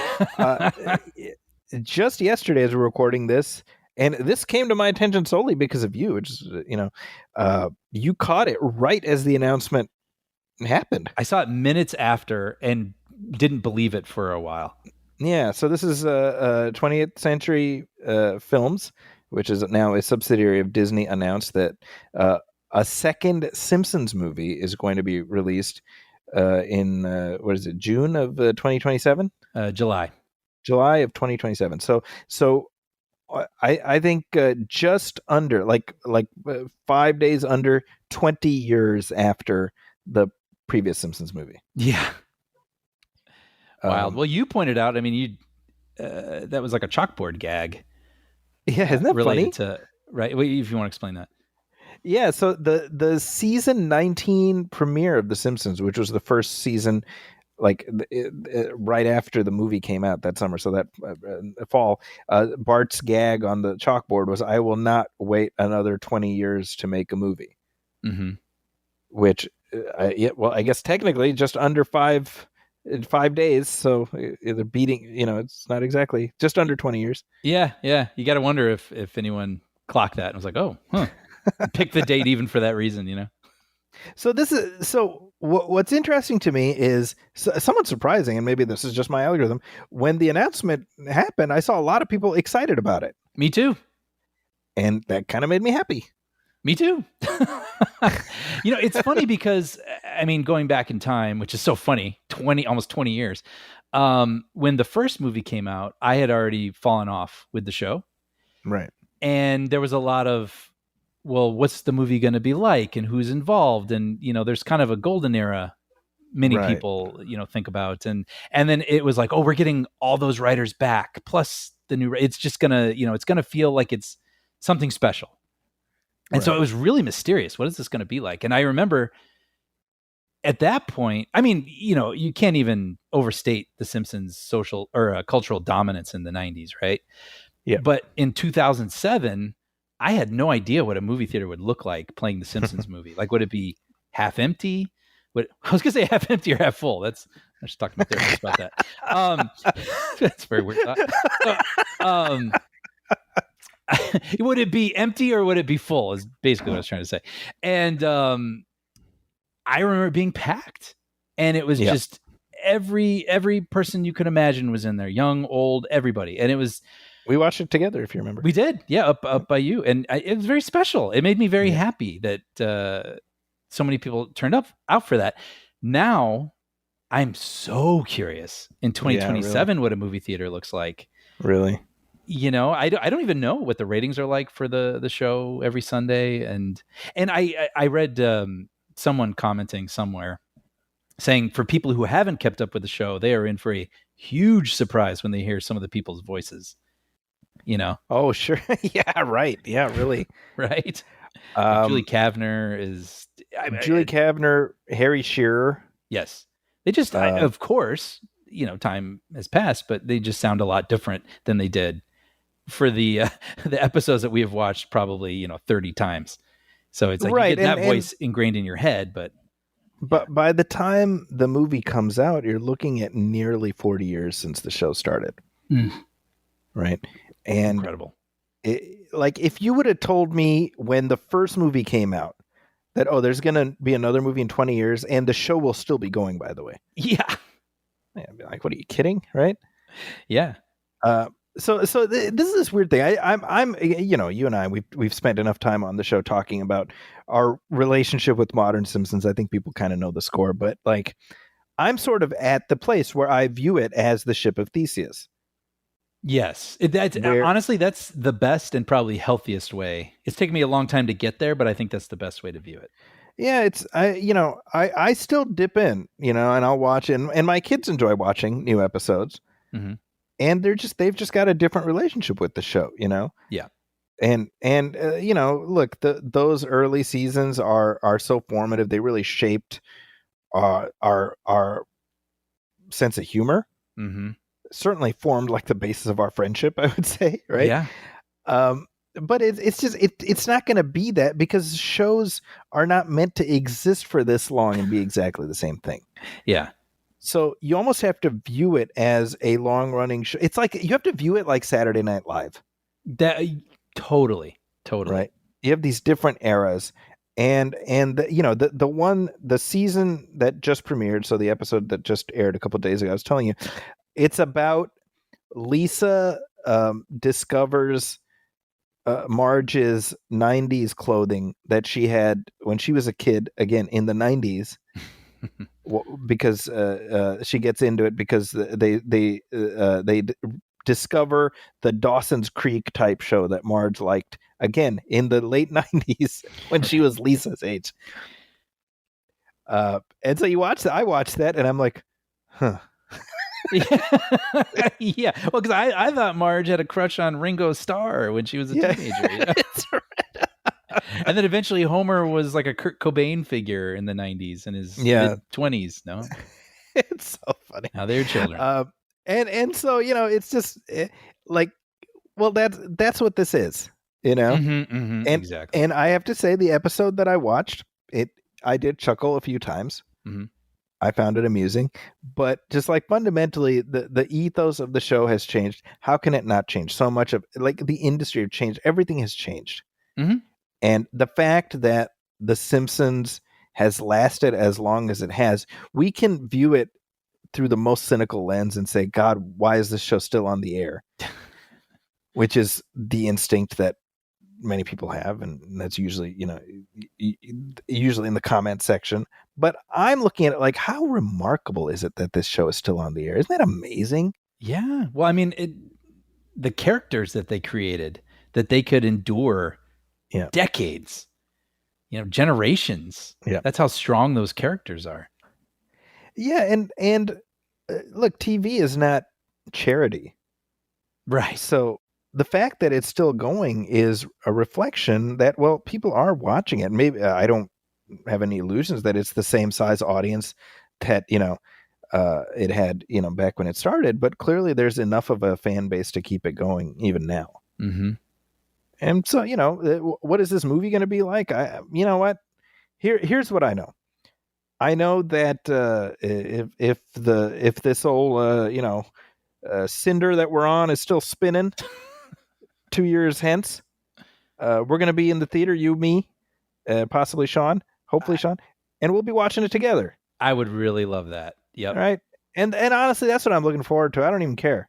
The movie is going to be whatever it is. Yep. I agree. Even if it's not going to be something I like, I'll be there, and I'll be there with warmth in my heart. There you go. And a donut with sprinkles in your hand. Yes. Do you think this could be a possible stealth finale? I had that thought. I was thinking that after reading that comment about the actors' voices, because they are getting older. Yeah. And so that might be a good way to tap out. Yeah, give them a little retirement, I mean, possibly, but I was thinking, well, if they wanted to tap out, like, I feel like season 40 would be like a good round number to do it. Rather than it'll be like 38 or something, right? What season is it now that just started? Man, I don't even know anymore. I used to kind of have an idea, and I don't even know. You know what? Maybe I'm wrong. Hold on. What season of The Simpsons?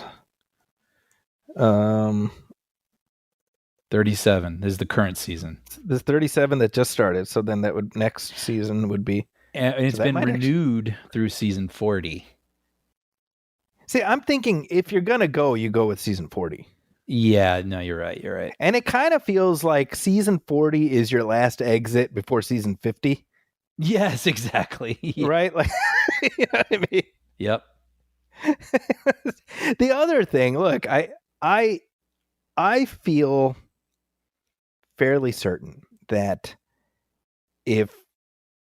I feel fairly certain that the actors are no longer as essential to this show as they were 15 seasons ago. Like they could be replaced. Yes.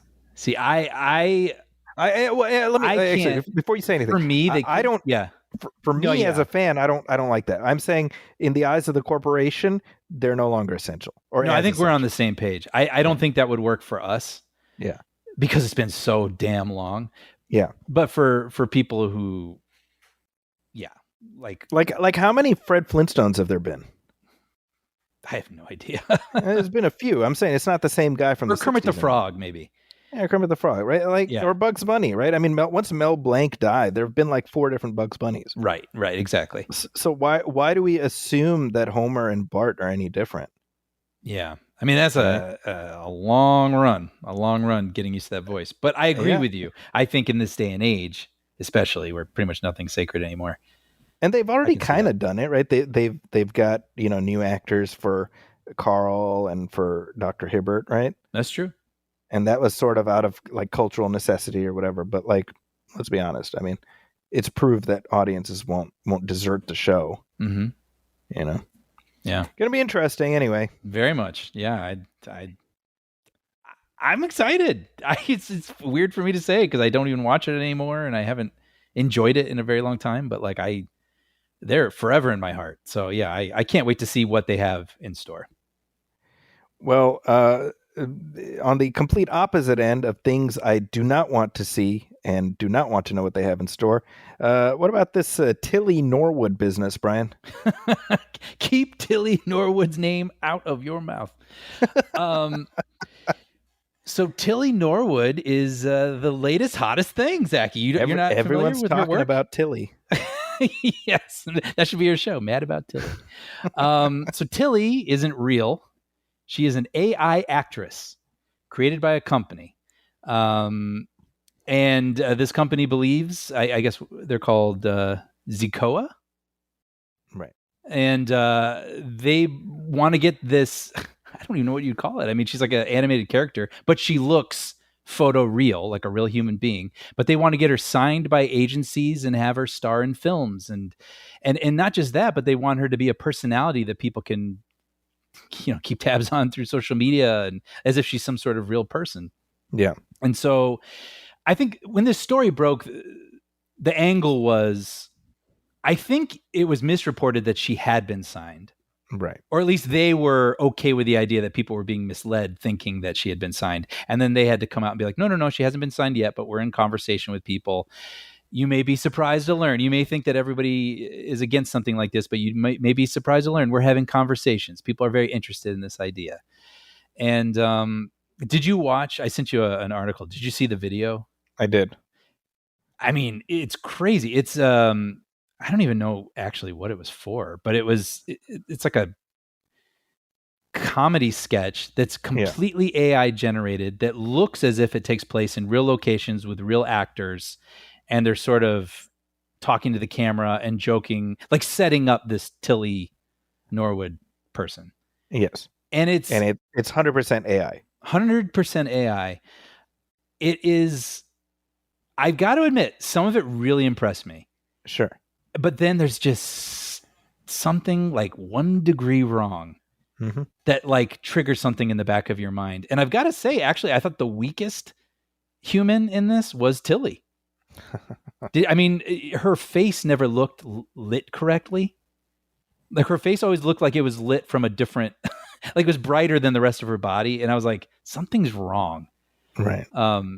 But anyway, it doesn't matter. But I don't know. Do you have any thoughts on this? I mean, do you think, I can assume what you think about it in general, but I mean, do you think this will ever become some sort of thing? Will we have Brad Pitt starring along with Tilly Norwood, who never has to show up to set, never needs sleep, doesn't need a trailer?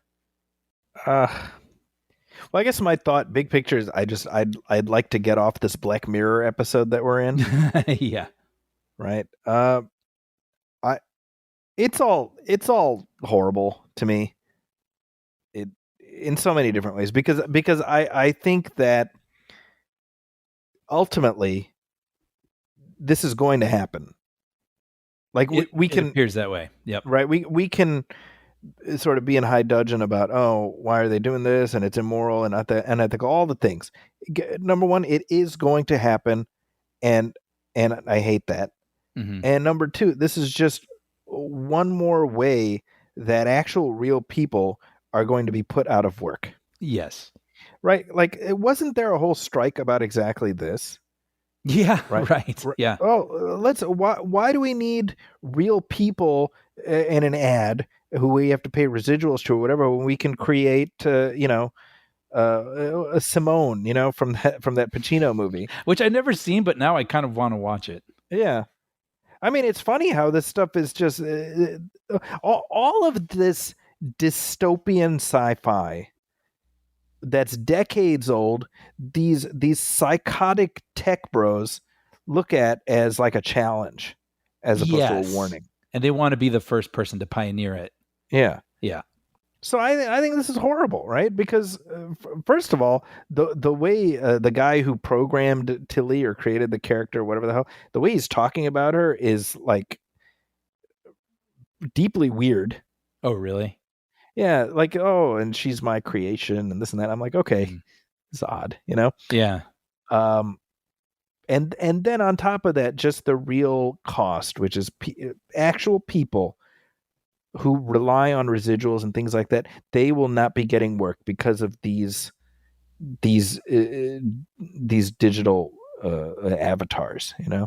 That, and also I don't know the details about this, but her everything has to be drawing upon actual actors, actual models, or whoever they've taken to composite and build her features and her characteristics and the way that she moves. So I mean, people's work is being stolen.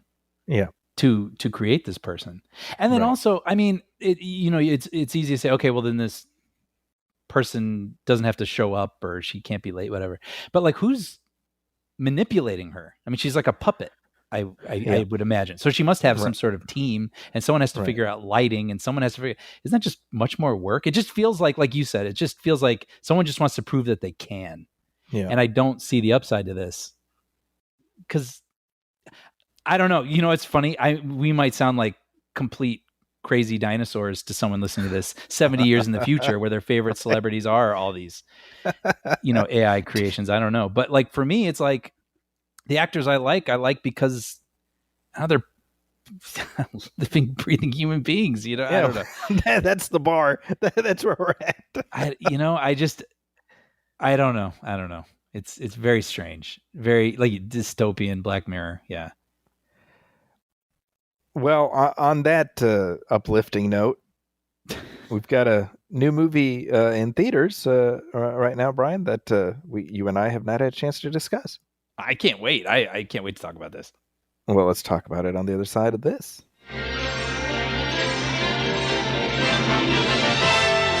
And now we're pleased to bring you our feature presentation.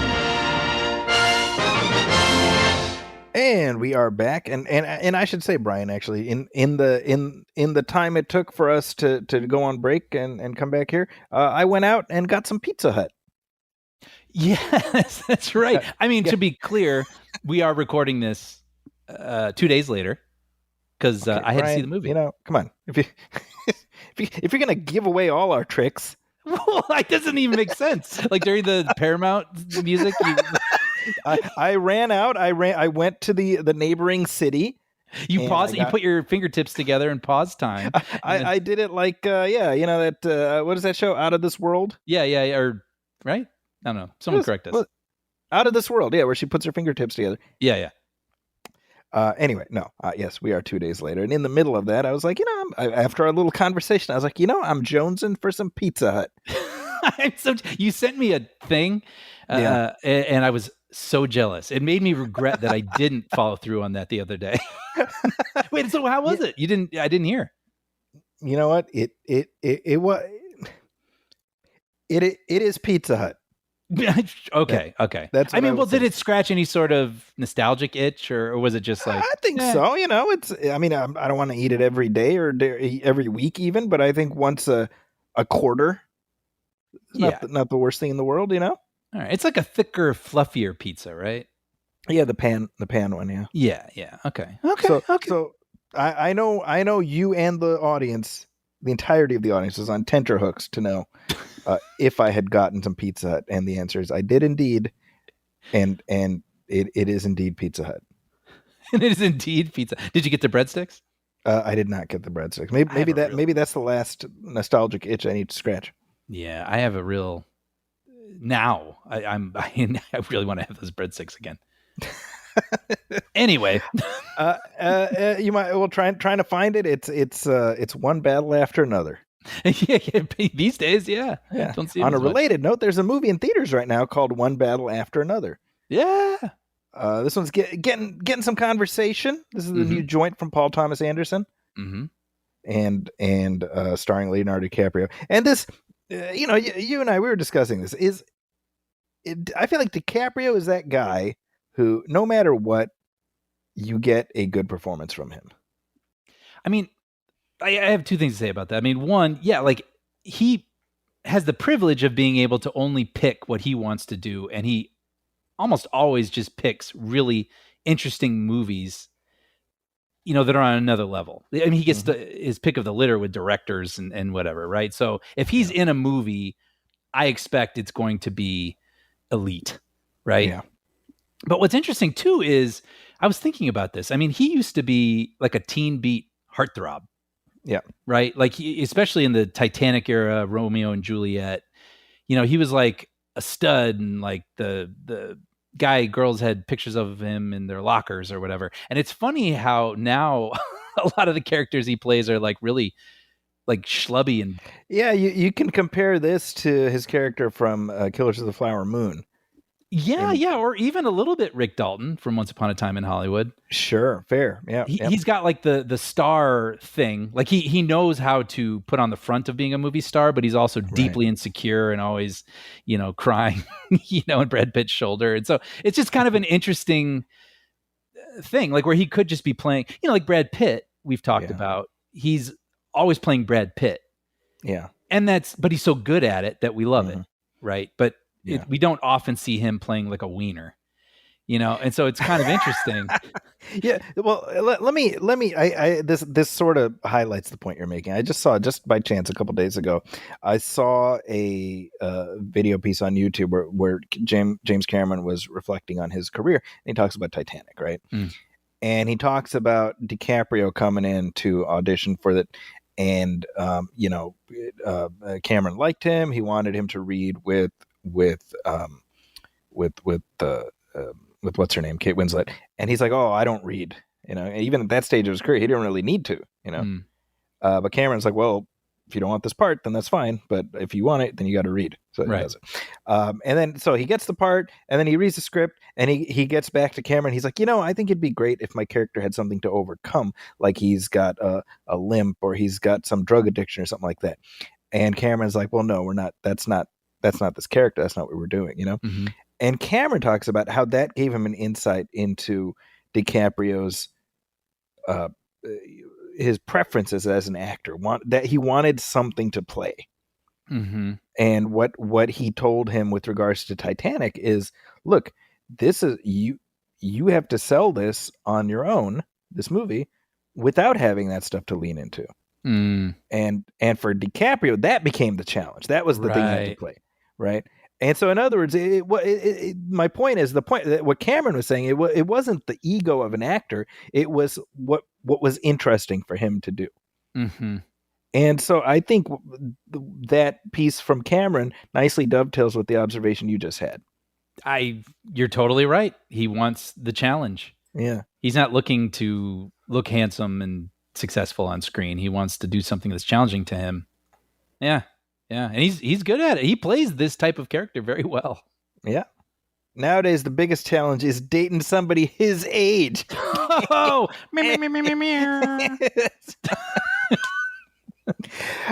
no, but he's very good in this.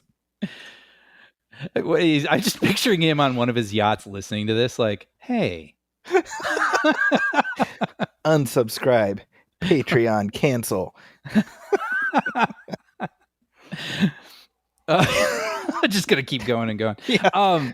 So you and I have not discussed this movie at all. Not at all. Yeah. And this is a movie that has been much discussed, especially much discussed. I mean, I'm seeing it everywhere. That was the thing. I wasn't able to see it until a couple days after it came out, and it was really challenging because, I mean, most of my friends had seen it and were loving it, and they were very respectful and trying to be protective of of me and not overhype it for me. But like, it was almost impossible to avoid online. I was trying very hard to avoid the online conversation. Yeah. And I will say this before we even get to our thoughts. I think that some of the discussion is doing a disservice to the film because I just feel like it's very overheated. And I that's just the damned if you do, damned if you don't kind of thing. That's the thing, because I'm excited to see people excited. I know. Well, that was really getting me excited because I love Paul Thomas Anderson, and I had read that the budget of this movie, like the budgets of his last 5 movies don't total the budget of this one movie. Is that right? Yeah, I mean, it's secondhand. Well, that blue sky beam didn't pay for itself in the third act. yeah. But no, I love Paul Thomas Anderson. He's one of my favorite directors. Everything he makes is interesting, even if it's not one of your favorite things that he does. And so knowing that his movie and this thing looked so unique and interesting, and that it was captivating so many people, that was to my surprise. So across the spectrum.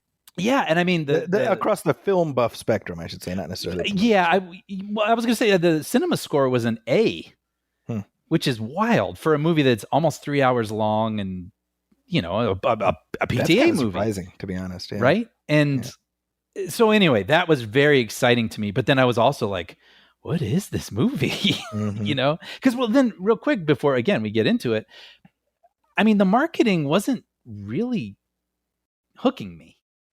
Right. Like I saw this trailer so many times in the theater, and that's my fault because I go as often as I do. And also because I know better than to show up until 25 minutes after the showtime that's listed. Right. But the trailer, I was like, this is interesting, but I don't get it. And I'm not even sure that this is exactly appealing to me. But what is appealing to me is that DiCaprio's in it and Paul Thomas Anderson made it. So I'm in. I'm already sold. Right. So it was kind of fascinating to me that it did kick off as strong as it did for being the movie that it is. Right. Yeah. Well, what one thing I'll say is I'm probably more hot and cold on Paul Thomas Anderson than you are. Okay. I wouldn't say I've disliked any of his movies, but there's some, like I always use Magnolia as an example. That movie did nothing for me when I saw it. I haven't revisited it since, so maybe it'll I think having several decades of experience since, maybe it will change my perspective. But even Boogie Nights, like I thought it was fine. Oh, really? Okay. Like I mean, I liked it, but I think the subject matter wasn't really for me, Definitely. And that's the thing too, is there's a lot.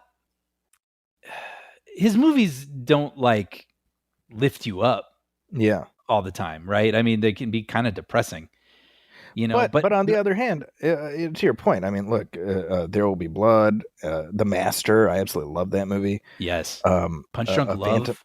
Phantom Thread. Phantom Thread. Yeah. I know Licorice Pizza, people are kind of... Licorice Pizza, I wasn't a big fan of. I know you liked it more than I did. No, that was one where it's I know it was a little polarizing, and it's not a perfect film. There's certainly things. I have my little nitpicks about it, but I really did love it because it does that thing that I love where I think of Once Upon a Time in Hollywood. I think of Lost in Translation, where he captures a feeling, I don't know, like an energy about, with relationships that, and all the things aren't happening in big moments. They're like the small moments of life, but when there's still an excitement, a giddiness. And I just feel like he captured that in a way that few people are capable of. And I was electrified by it, but I also don't disagree with anyone that didn't connect with it. But now, those are all over the place too. Right. That's what's fascinating is like, you look at the sweep of like you look at Christopher Nolan's filmography and you can point to his, points of interest, the things that are appealing to him as a storyteller. Sure. Those things, those trend lines that reoccur across the filmography. I think Paul Thomas Anderson, he just likes making movies, and his interests are various and sundry, and I think that manifests through a very diverse filmography. Yeah. I'm always delighted when a movie shows me something I've never seen before. And this movie gave me a car chase, the likes of which I've never seen. Yes. And I was delighted. I leaned forward in my seat, just taking in the craft in this car chase that was brand new to me.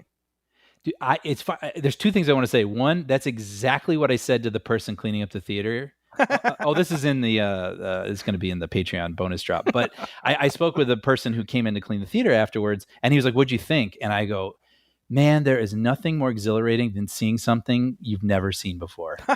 Get out of here. I did. Literally, that was my review to him. That's hilarious. Yes. And it's so funny you talk about leaning forward, because that was something I was going to mention. I leaned forward at least 3 times in this movie. And I can't remember the last time I did that. Yeah. And it wasn't even just, there's the car chase, but there's also a moment that I'll get into that might be one of my favorite scenes in the whole movie. And it's a quiet scene. And I just leaned forward. I couldn't, I was just wrapped with it. So anyway, there we go. Well, I guess we liked it. We both liked it. I think it's fair to say. One thing I did want to say, by the way, Chase Infinity. Oh my goodness, A Star Is Born. Right? Yeah. And first of all, by the way, clearly her parents were very impacted by 1995 cinema, because did you know this? Oh no, I thought you were gonna make. I wasn't following, actually. She is named in honor of, like, her first name, Chase, comes from Chase Meridian. I was guessing that in my mind, but I was like, there's no way. Okay. And then her middle name, which is Infinity, comes from To Infinity and Beyond. Wow, I love that. It's such a killer name. Right? Chase Meridian, I'll be. So my point is this, you and I, we talk about Batman Forever, like, come on, Batman Forever. Hey, you know what? Some people name their kids after Batman Forever. Right. That's, for people who don't know, that's the Nicole Kidman character in Batman Forever. Chase Meridian. Wow. All right. I was tickled by that too. But yeah, she was fantastic, because here's the thing, she is a supporting character. She's the and or whatever. There are big chunks of the movie where she's commanding the story. Yes. Right. There are big chunks of the movie where DiCaprio is nowhere to be seen, and it's on her, and you are absolutely riveted by whatever her character is going through. Mm-hmm. I got more to say, but I figure we can just get into spoilers, right? Well, I want to say real quick, yes, I really, really, really liked this movie. I thought it was captivating and unexpected and thrilling and heartbreaking and funny. And I love that there's been so much buzz around it. But I do think it's worth noting. I see a lot of people being like, this is PTA's first like crossover crowd pleaser blockbuster. And I'm like, yes. And like, like this, in a way, this movie made me think of Three Kings, in that this is a big movie with big stars in it from Warner Brothers. But I can imagine people walking in and being like, this feels weird, and then if you can find your way into it, if you do get interested, if you do get hooked in the first 10, 15, 20 minutes of it, you will get in sync with its wavelength. But I was imagining, like, once this is streaming or whatever, and it's like Thanksgiving and people like, some film fan is like, hey, family, gather around. Like, let's start this movie. And when it kicks off, I can imagine this being a movie that gets turned off just at the start, because they're like, what? I don't get it. What? This is weird. Like, this, you know what I'm saying? And so I did want to note that, like, don't go in thinking you are going to go see some sort of like Leonardo DiCaprio action film. Like, this is, I think it does become crowd pleasing, and it does become, and sometimes as a pejorative, but I mean as a positive, a popcorn flick. You really care about all the characters. You care about everyone reaching their destinations on time, and but I do think it moves to the beat of its own drum at the same time, and I think that's its strength. But I also do think that's worth noting. Right? Would you agree? No, I think that's very apt. Yeah, absolutely. Yeah. So, okay, spoilers. Let's do it. Spoilers.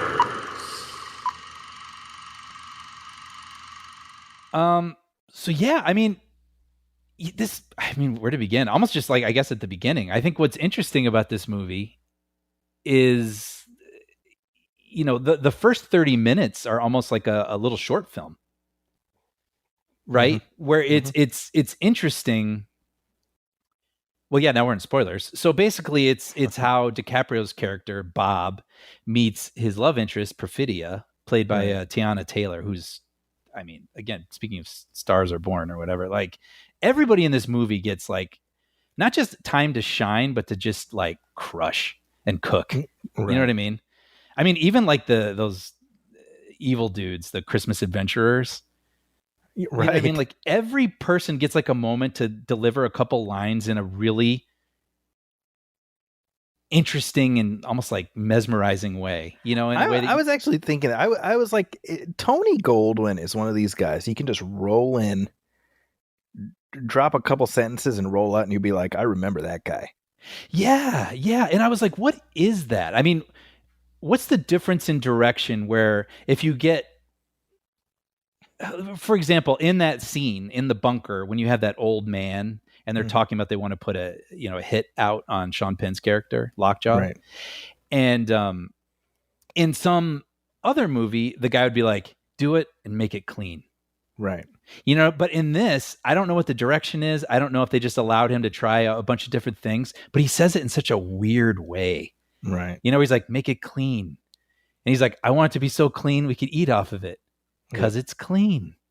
And you're like, ugh. I'm getting chills just saying it. It's so... Well, and that actor was so great. That's Kevin Teague he was on the TV show Emergency, like in the 60s. Oh, wow. So he's been around forever, right? So I think part of it too, this little secret society, it's all vaguely familiar faces. Yes, I did recognize his face. Yeah, you got him, you got Tony Goldwyn, you got D.W. Moffat, like all these guys who we kind of know. And did you recognize the other guy, James Downey? Yeah, exactly. From we will put their names, those names in the drawer. Yeah. Jim Downey, one of the all-time great SNL writers. Yeah, he's also in Billy Madison. He's the guy who says, everyone in this room is now dumber, having heard what you just said. I award you no points, and may God have mercy on your soul. Yeah, so they're all every character in this movie is instantly memorable because they're given memorable things to do by their writer and director, but also they're allowed to just take that stuff and do interesting things with it. Right. So anyway, I know we just went down an avenue with that, but I just thought that was really fascinating and makes this movie's 2 hours and 40 minutes and you'd never know it. No, it goes by at a pretty brisk clip, and we're talking about these supporting actors who show up for like a couple scenes, but up top you got in addition to DiCaprio and the names you mentioned, I think Benicio del Toro is.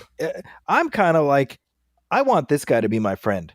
Yes, what an interesting, and he doesn't even say much. No, like it's all. You're just reading between the lines and learning about this person and what his life is outside of Bob's existence, and he's got his own things going on, at the same time, but he's still like showing up and helping Bob out. And then when Bob gets out of the hospital and he gets in the car and they're like, okay, let's go.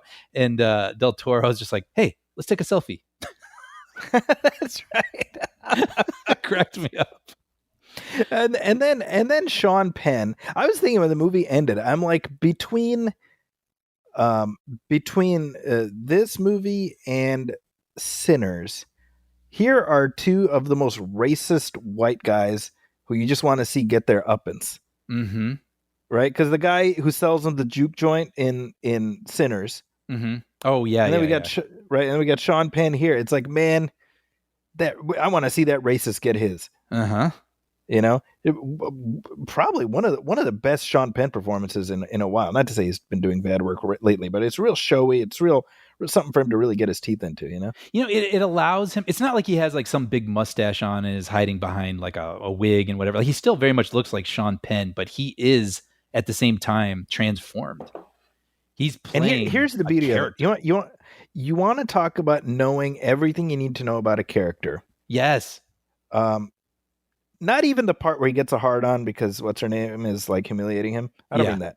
I mean, he's standing in an elevator. He sticks his comb in his mouth. Yes. Before putting it in his hair. And I'm like, that some bitch need to die.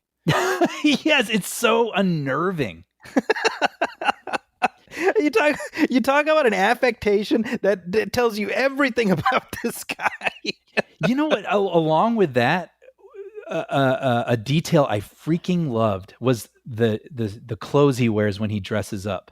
Mm-hmm. So it's like when he's going to see, or he thinks he's going to go see Perfidia, and he shows up at her door, and he's wearing this like blue coat and khaki pants and these shoes, and he's got these flowers, right? And he, whatever. There's that whole moment. But then later, when he goes to meet the Christmas adventurers, that's 16 years later, and he shows up in the same clothes. Those are his dress up clothes. Yep. You know what I mean? And then I think there's I don't remember why, but there's like, I think a third moment when he wears those clothes again. Oh, when he shows up at the end, when he goes to what he thinks is going to be his corner office. Mm-hmm. And I was like, it made me sad. Like, right? You know what I mean? Like, it's just, he's despicable. He's awful, but like, he's also like a weird tragic figure too. Like, he's just so dimensional.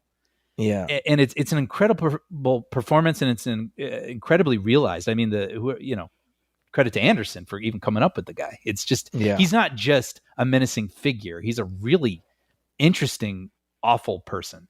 Yeah. Now, what do you think about the politics that the movie is presenting? Like, I've been enjoying seeing all the different ways people are plugging in, and I certainly have my thoughts, but I'm curious. I don't know. Like, what do you mean? Like, do I feel like it's trying to incite something, or do you? Not so much that, but like, you know, some might say that it's, you know, depicting these, you know, the extremist group. What are they? The French 75 as the heroes of the peace, and you know, they're the ones pushing back against, you know, the man or whatever, and. I feel like the movie has taken a more complicated view of sort of how these two extremes end up pushing up against each other. Mm-hmm. They need each other, right? Like I think that's manifested in the fact that Colonel Lockjaw is sexually aroused by Perfidia. Yes. Right? Like, it's literally like they need each other. Yes.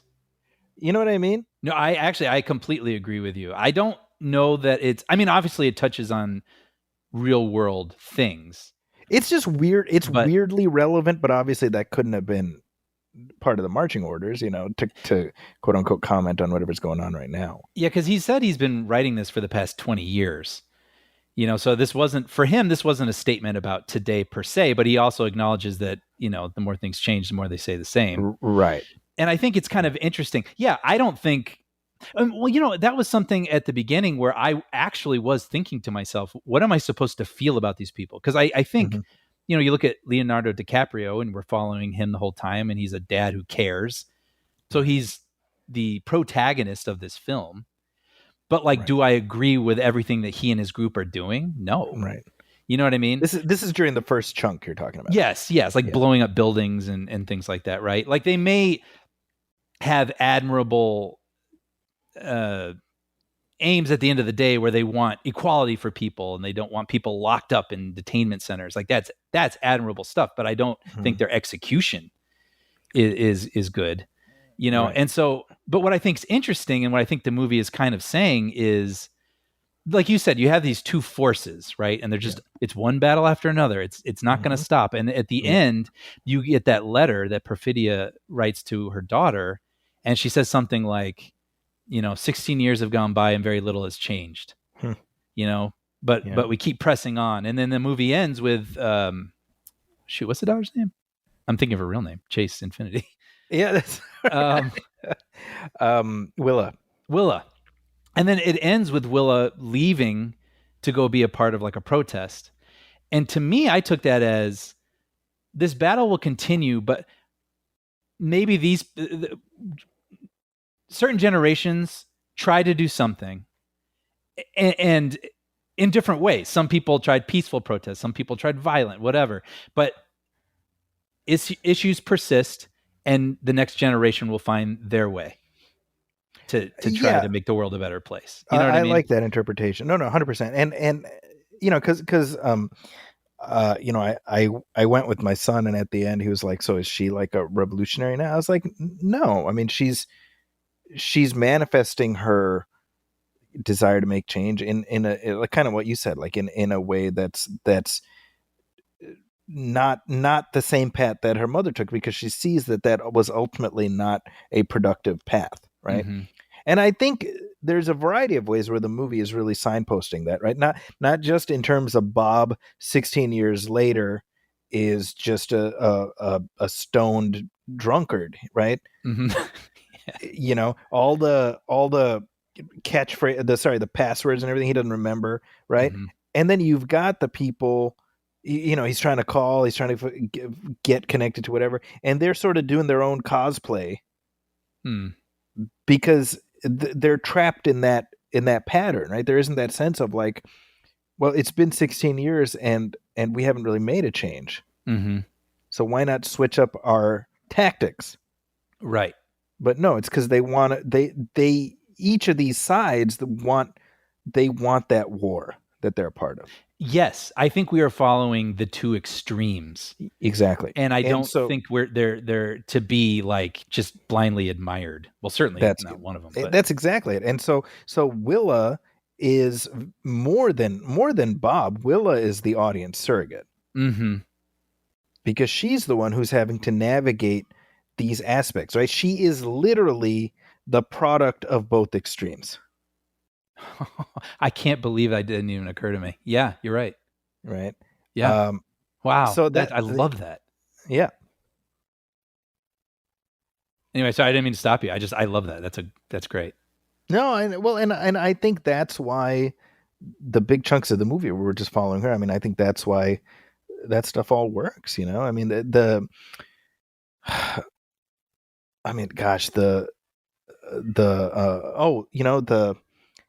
when it looks like she's about to be killed by the folks that Lockjaw sent her to.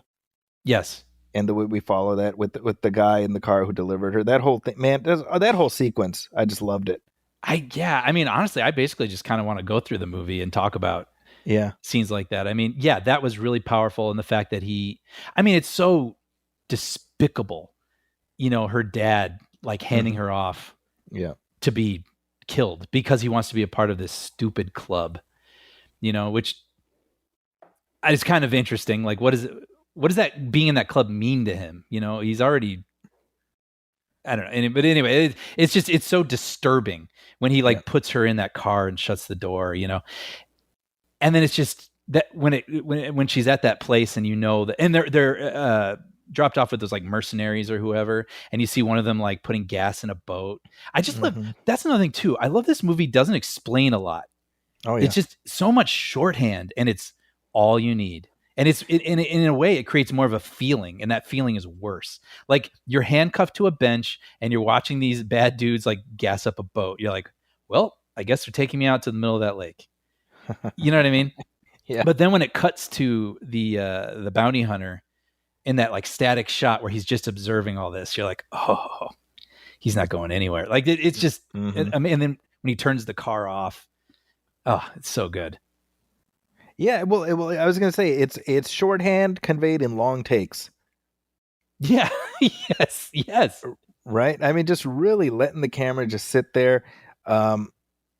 There's after this car chase, which we haven't even talked about at all, but seriously, that car chase, I mean, it was so clever. The way the use of long shots, the use of this ridiculously up and down road to increase the tension. Yes. You know, it was such a unique articulation of the form that you know, not all car chases have to be, you know, Sean Connery and The Rock. Yeah, like not how many hard turns can you make and things can you smash into? I mean, this is what it did, this thing that I really love when movies do this, which is something that exists in real life that we all know and we've all driven on and we will drive on again. And it uses it in such an inventive way that now I will think of this when I'm on a road like that again. You know? Yeah, right, exactly. Like basically, I would hope everyone who's listening has seen this, but like these rolling hills that go up and down and up and down. So when you're down, you can't see what's on the other side of the hill. So you kind of have to wait and look in your rear view, and then you see headlights. Oh, someone's like behind me and they're following me. But then you lose them again when you go down the next hill because they become out of view. And then that moment when she gets to the top of the hill and stops her car. I think I clapped because I knew immediately what she was doing. I was like, oh, it's brilliant. She's creating this unseen roadblock for the assassin. Oh, so good. Well, and then the beauty of it, first of all, she knocks that guy clean out, the guy who's chasing her. But then you have the pregnant pause of her with the scope as DiCaprio is about to enter the frame, and you don't know what's she gonna do, how's she gonna react. Yes, I mean, literally, I was leaning forward. Yeah, so good. Yeah. For me, I was talking earlier about one of my favorite scenes is I don't know why, from my brain, just to. So we're not just saying stuff, but like at the first 30 minutes of the movie are basically Bob falls in love with Perfidia. They have a baby. And for Bob, it's like, well, we have a family now. Like we have to pay attention to our daughter and our family, and we can't be going out and running all these missions, but Perfidia just can't let it go. That's her purpose, her cause, her life's cause is to go out and to do these things. And so she ends up leaving them and then ratting on them because she gets caught by Lockjaw. Yeah. And so then Bob and Will are put in witness protection. 16 years later, like you just get this incredible, and all that stuff is just told through so much shorthand, right? And even I was thinking about the bank robbery moment where she shoots that security guy. Yeah, I was like, wait, what's happening? I don't know. And you know what? It doesn't matter. Like it happened off screen. All her other cohorts didn't see it either. We don't know what happened. We don't need to know what happened. You know what I mean? It's just she got set off for some reason. It screwed them all up, and that's how they all get busted. I just think that's so brilliant, and we don't need it all spelled out for us, and we don't need 3 extra script pages, Right. But anyway, so then we pick up with Bob now. Yeah, 16 years later, he's drunk and stoned and doesn't remember anything, all the passwords, but he's still very paranoid, and he's worried about Willa, and he's like making sure she's always taking precautions. You can't have a cell phone. And this was the conceit I freaking loved. These, I don't know what you'd even call them, like these pagers. Right. These special pagers where they each play a different melody, but when they're silent, but when they're within 100 feet of each other, they activate one another, and those two melodies become one melody. Right. So it's like, if this goes off and someone else has the thing that's playing the counter melody, you can trust them. So anyway, she's going to a school dance, and he's forcing her to take this unique pager with her. And so when she goes into the bathroom and then the pager goes off, I like leaned forward like, what? And then it's like the counter melody, and the melody is so haunting. Yeah. You know what I mean? It's not just sort of like a Nokia ring. It's like this, it sounds like a, like, I don't know, like wine glasses when you rub them, and it's just this haunting sort of melody. And then you see Regina Hall, who has been missing for 16 years, like, hey, and you're like, what is it? And the way that the camera just, like you were saying earlier, doesn't cut, just slowly pushing in on this. You see Willa, who's probably dismissed her dad for 16 years, being like, oh, like, this is real and this is happening now. It's like John Connor in T2, right after he finds out that the Terminator is real, Yeah, that I love that scene. It's amazing. The tension in it and the unique feel that it gives you. Right. I don't know. And then when the revolutionaries call DiCaprio, and he's like literally almost finished with like a joint, and they want him to finish like a password. And he's like, I don't know, man. I am really stoned and I don't remember it. And then he takes another hit after he says that. You're just like, stop. Just get it together, dude.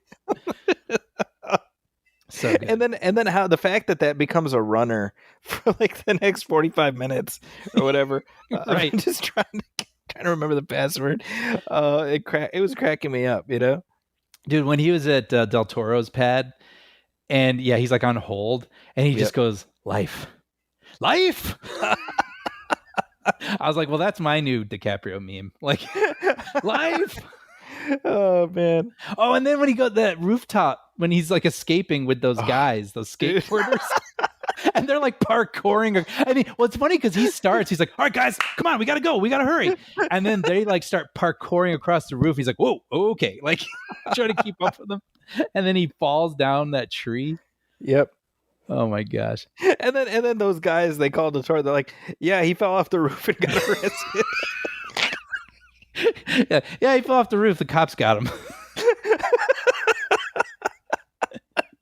Dude. And then when then when Del Toro picks him back up, and he's just so chill about it. He's got his own problems that he's dealing with, helping when he talks about what does he say, like the Mexican Harriet Tubman thing operation he's got going on. And so then he like picks him up and he just gives him a beer, like, all right, let's go. And then when DiCaprio's drinking that beer right when they pass that police officer, I think I made like a kind of noise.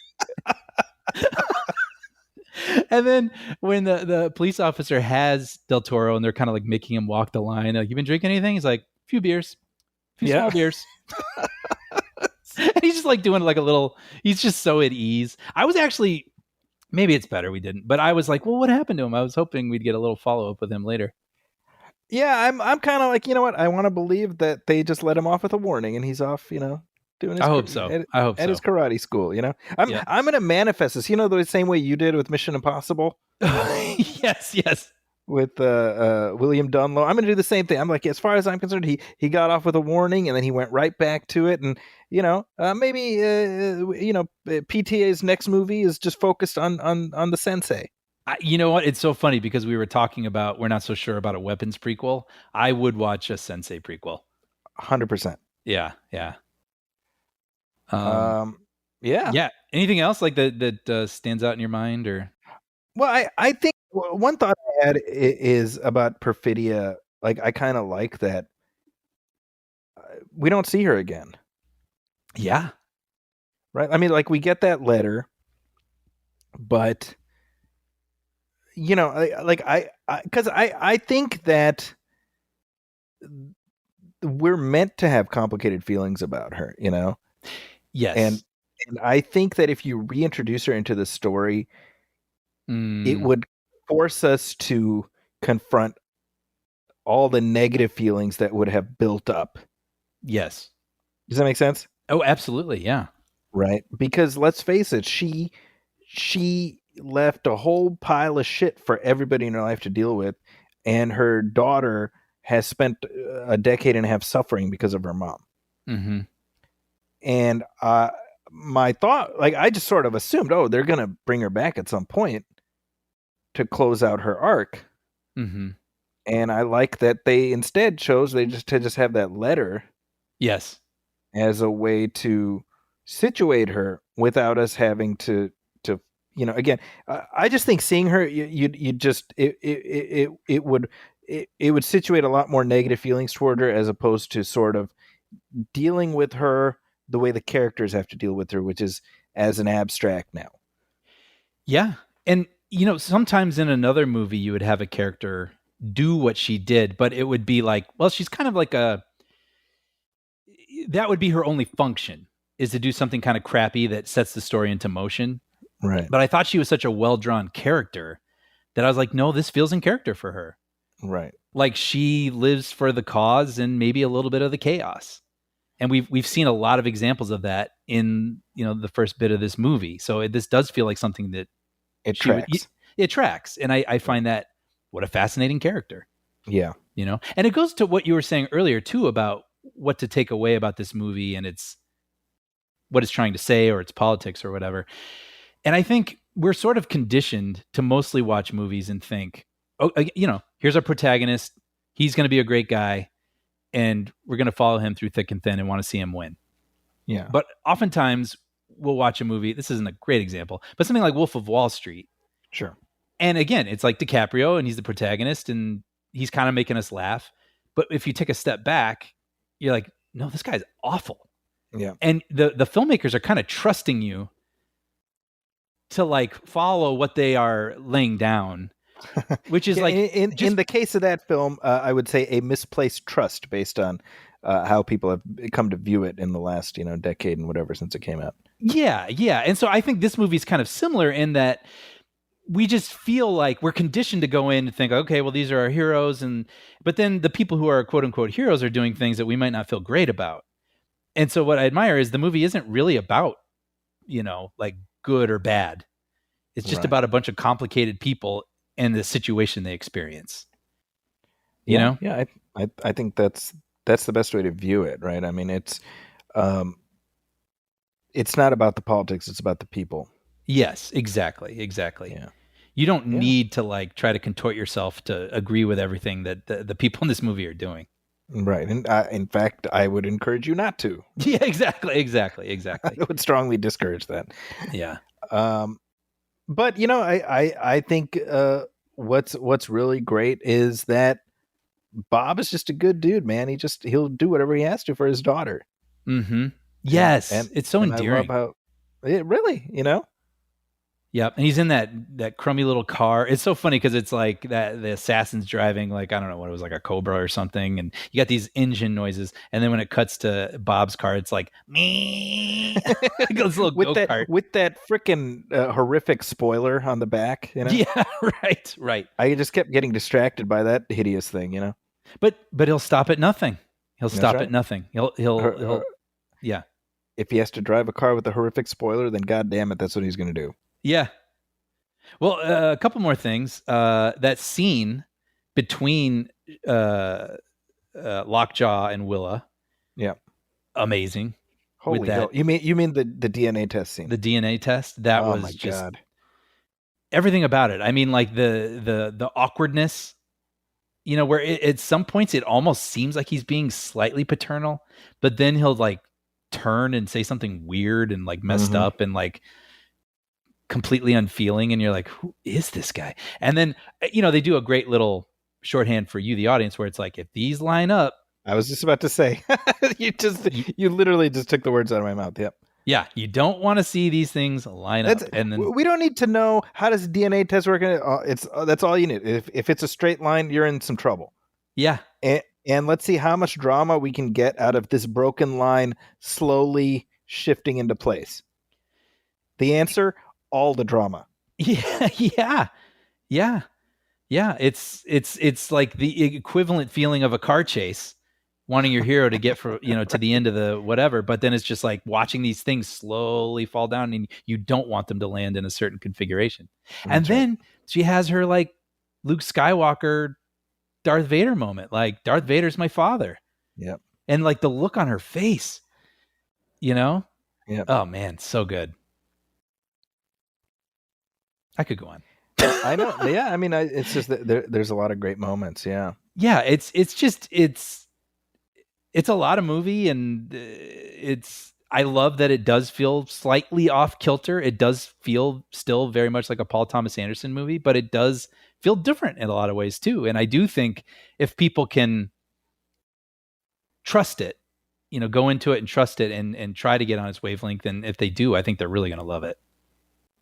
Yeah, and I will say, like, when it ended, I was like, oh, I liked it. But it's definitely one of those things that really, the more I let the tea steep, so to speak, the more I was able to appreciate all the nuance that the movie brought in, and what he was doing effectively. I want to say the same thing, because I feel like I walked in with the burden of people being like, this is the greatest movie I've ever seen, and like this is taking over The Godfather on Letterboxd, and this is that kind of thing. And I'm like, oh, don't do this to me, because this is in my head when I'm watching it. Thankfully I was able to shut that out a bit, but I did have that feeling where I was like, that was very good, right? But then I started thinking about things and whatever, but then I realized like, oh wait, that does make sense, because this was kind of set up here, and then like you said, I let it steep, and it just stuck with me. Chad and I saw it together, and we were both kind of had similar feelings where we liked it a lot, but we were still processing. And then the next day we texted each other and we're like, man, I can't stop thinking about that movie, and you're like, yeah, I don't know.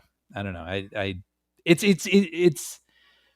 is very good, but I also am bringing a separate feeling where what you said earlier. It's exhilarating watching something unique and interesting and different, and that you walk out feeling like, wow, what an experience. Yeah. Well said. I mean, I don't think there's anything more we need to say. All right. Well, yeah, if that's you, then I'm good too. Well, and then that ending too, of course. I mean, it's pretty crazy with Lockjaw going into that office thinking I was wondering how his, like, you know, because you have the scene earlier where the, you know, our friendly band of white supremacists, they send, you know, because they find out he has a black child, and so they send their assassin, and then, I mean, he gets shot in the head, his car flips over, you're like, okay, well, he just punched his ticket. Right, and then Bob even finds him, and he's just like a bloody husk of a guy, so you're like, okay, well, that's the end of that chapter. Right. And then the fact that we see him then like just kind of sprinting down the road with just a you know, a baked tomato of a head.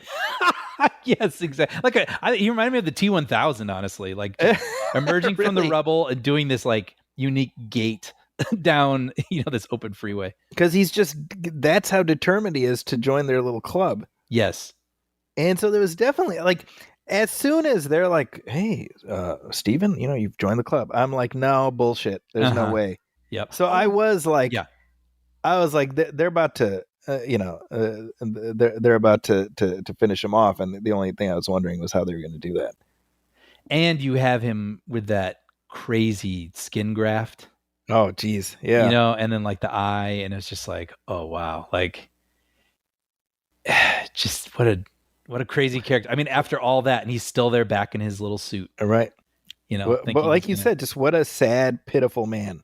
Yes. You know, tragic in his own way. Yeah. But no less a piece of shit for it. Exactly. It can be all of those things. But hey, let us know your thoughts on one battle after another. We certainly want to hear your take. You can email us at moviefilmpodcast@gmail.com. You can also hit like on our Facebook page, facebook.com/moviefilmpodcast, and message us there. As always, please go to Apple Podcasts and leave a review. If you're listening to this on YouTube, by all means, hit that subscribe button, hit like on our videos, and of course, leave comments because we do read them on the show. Hey, Brian, we also have a Patreon.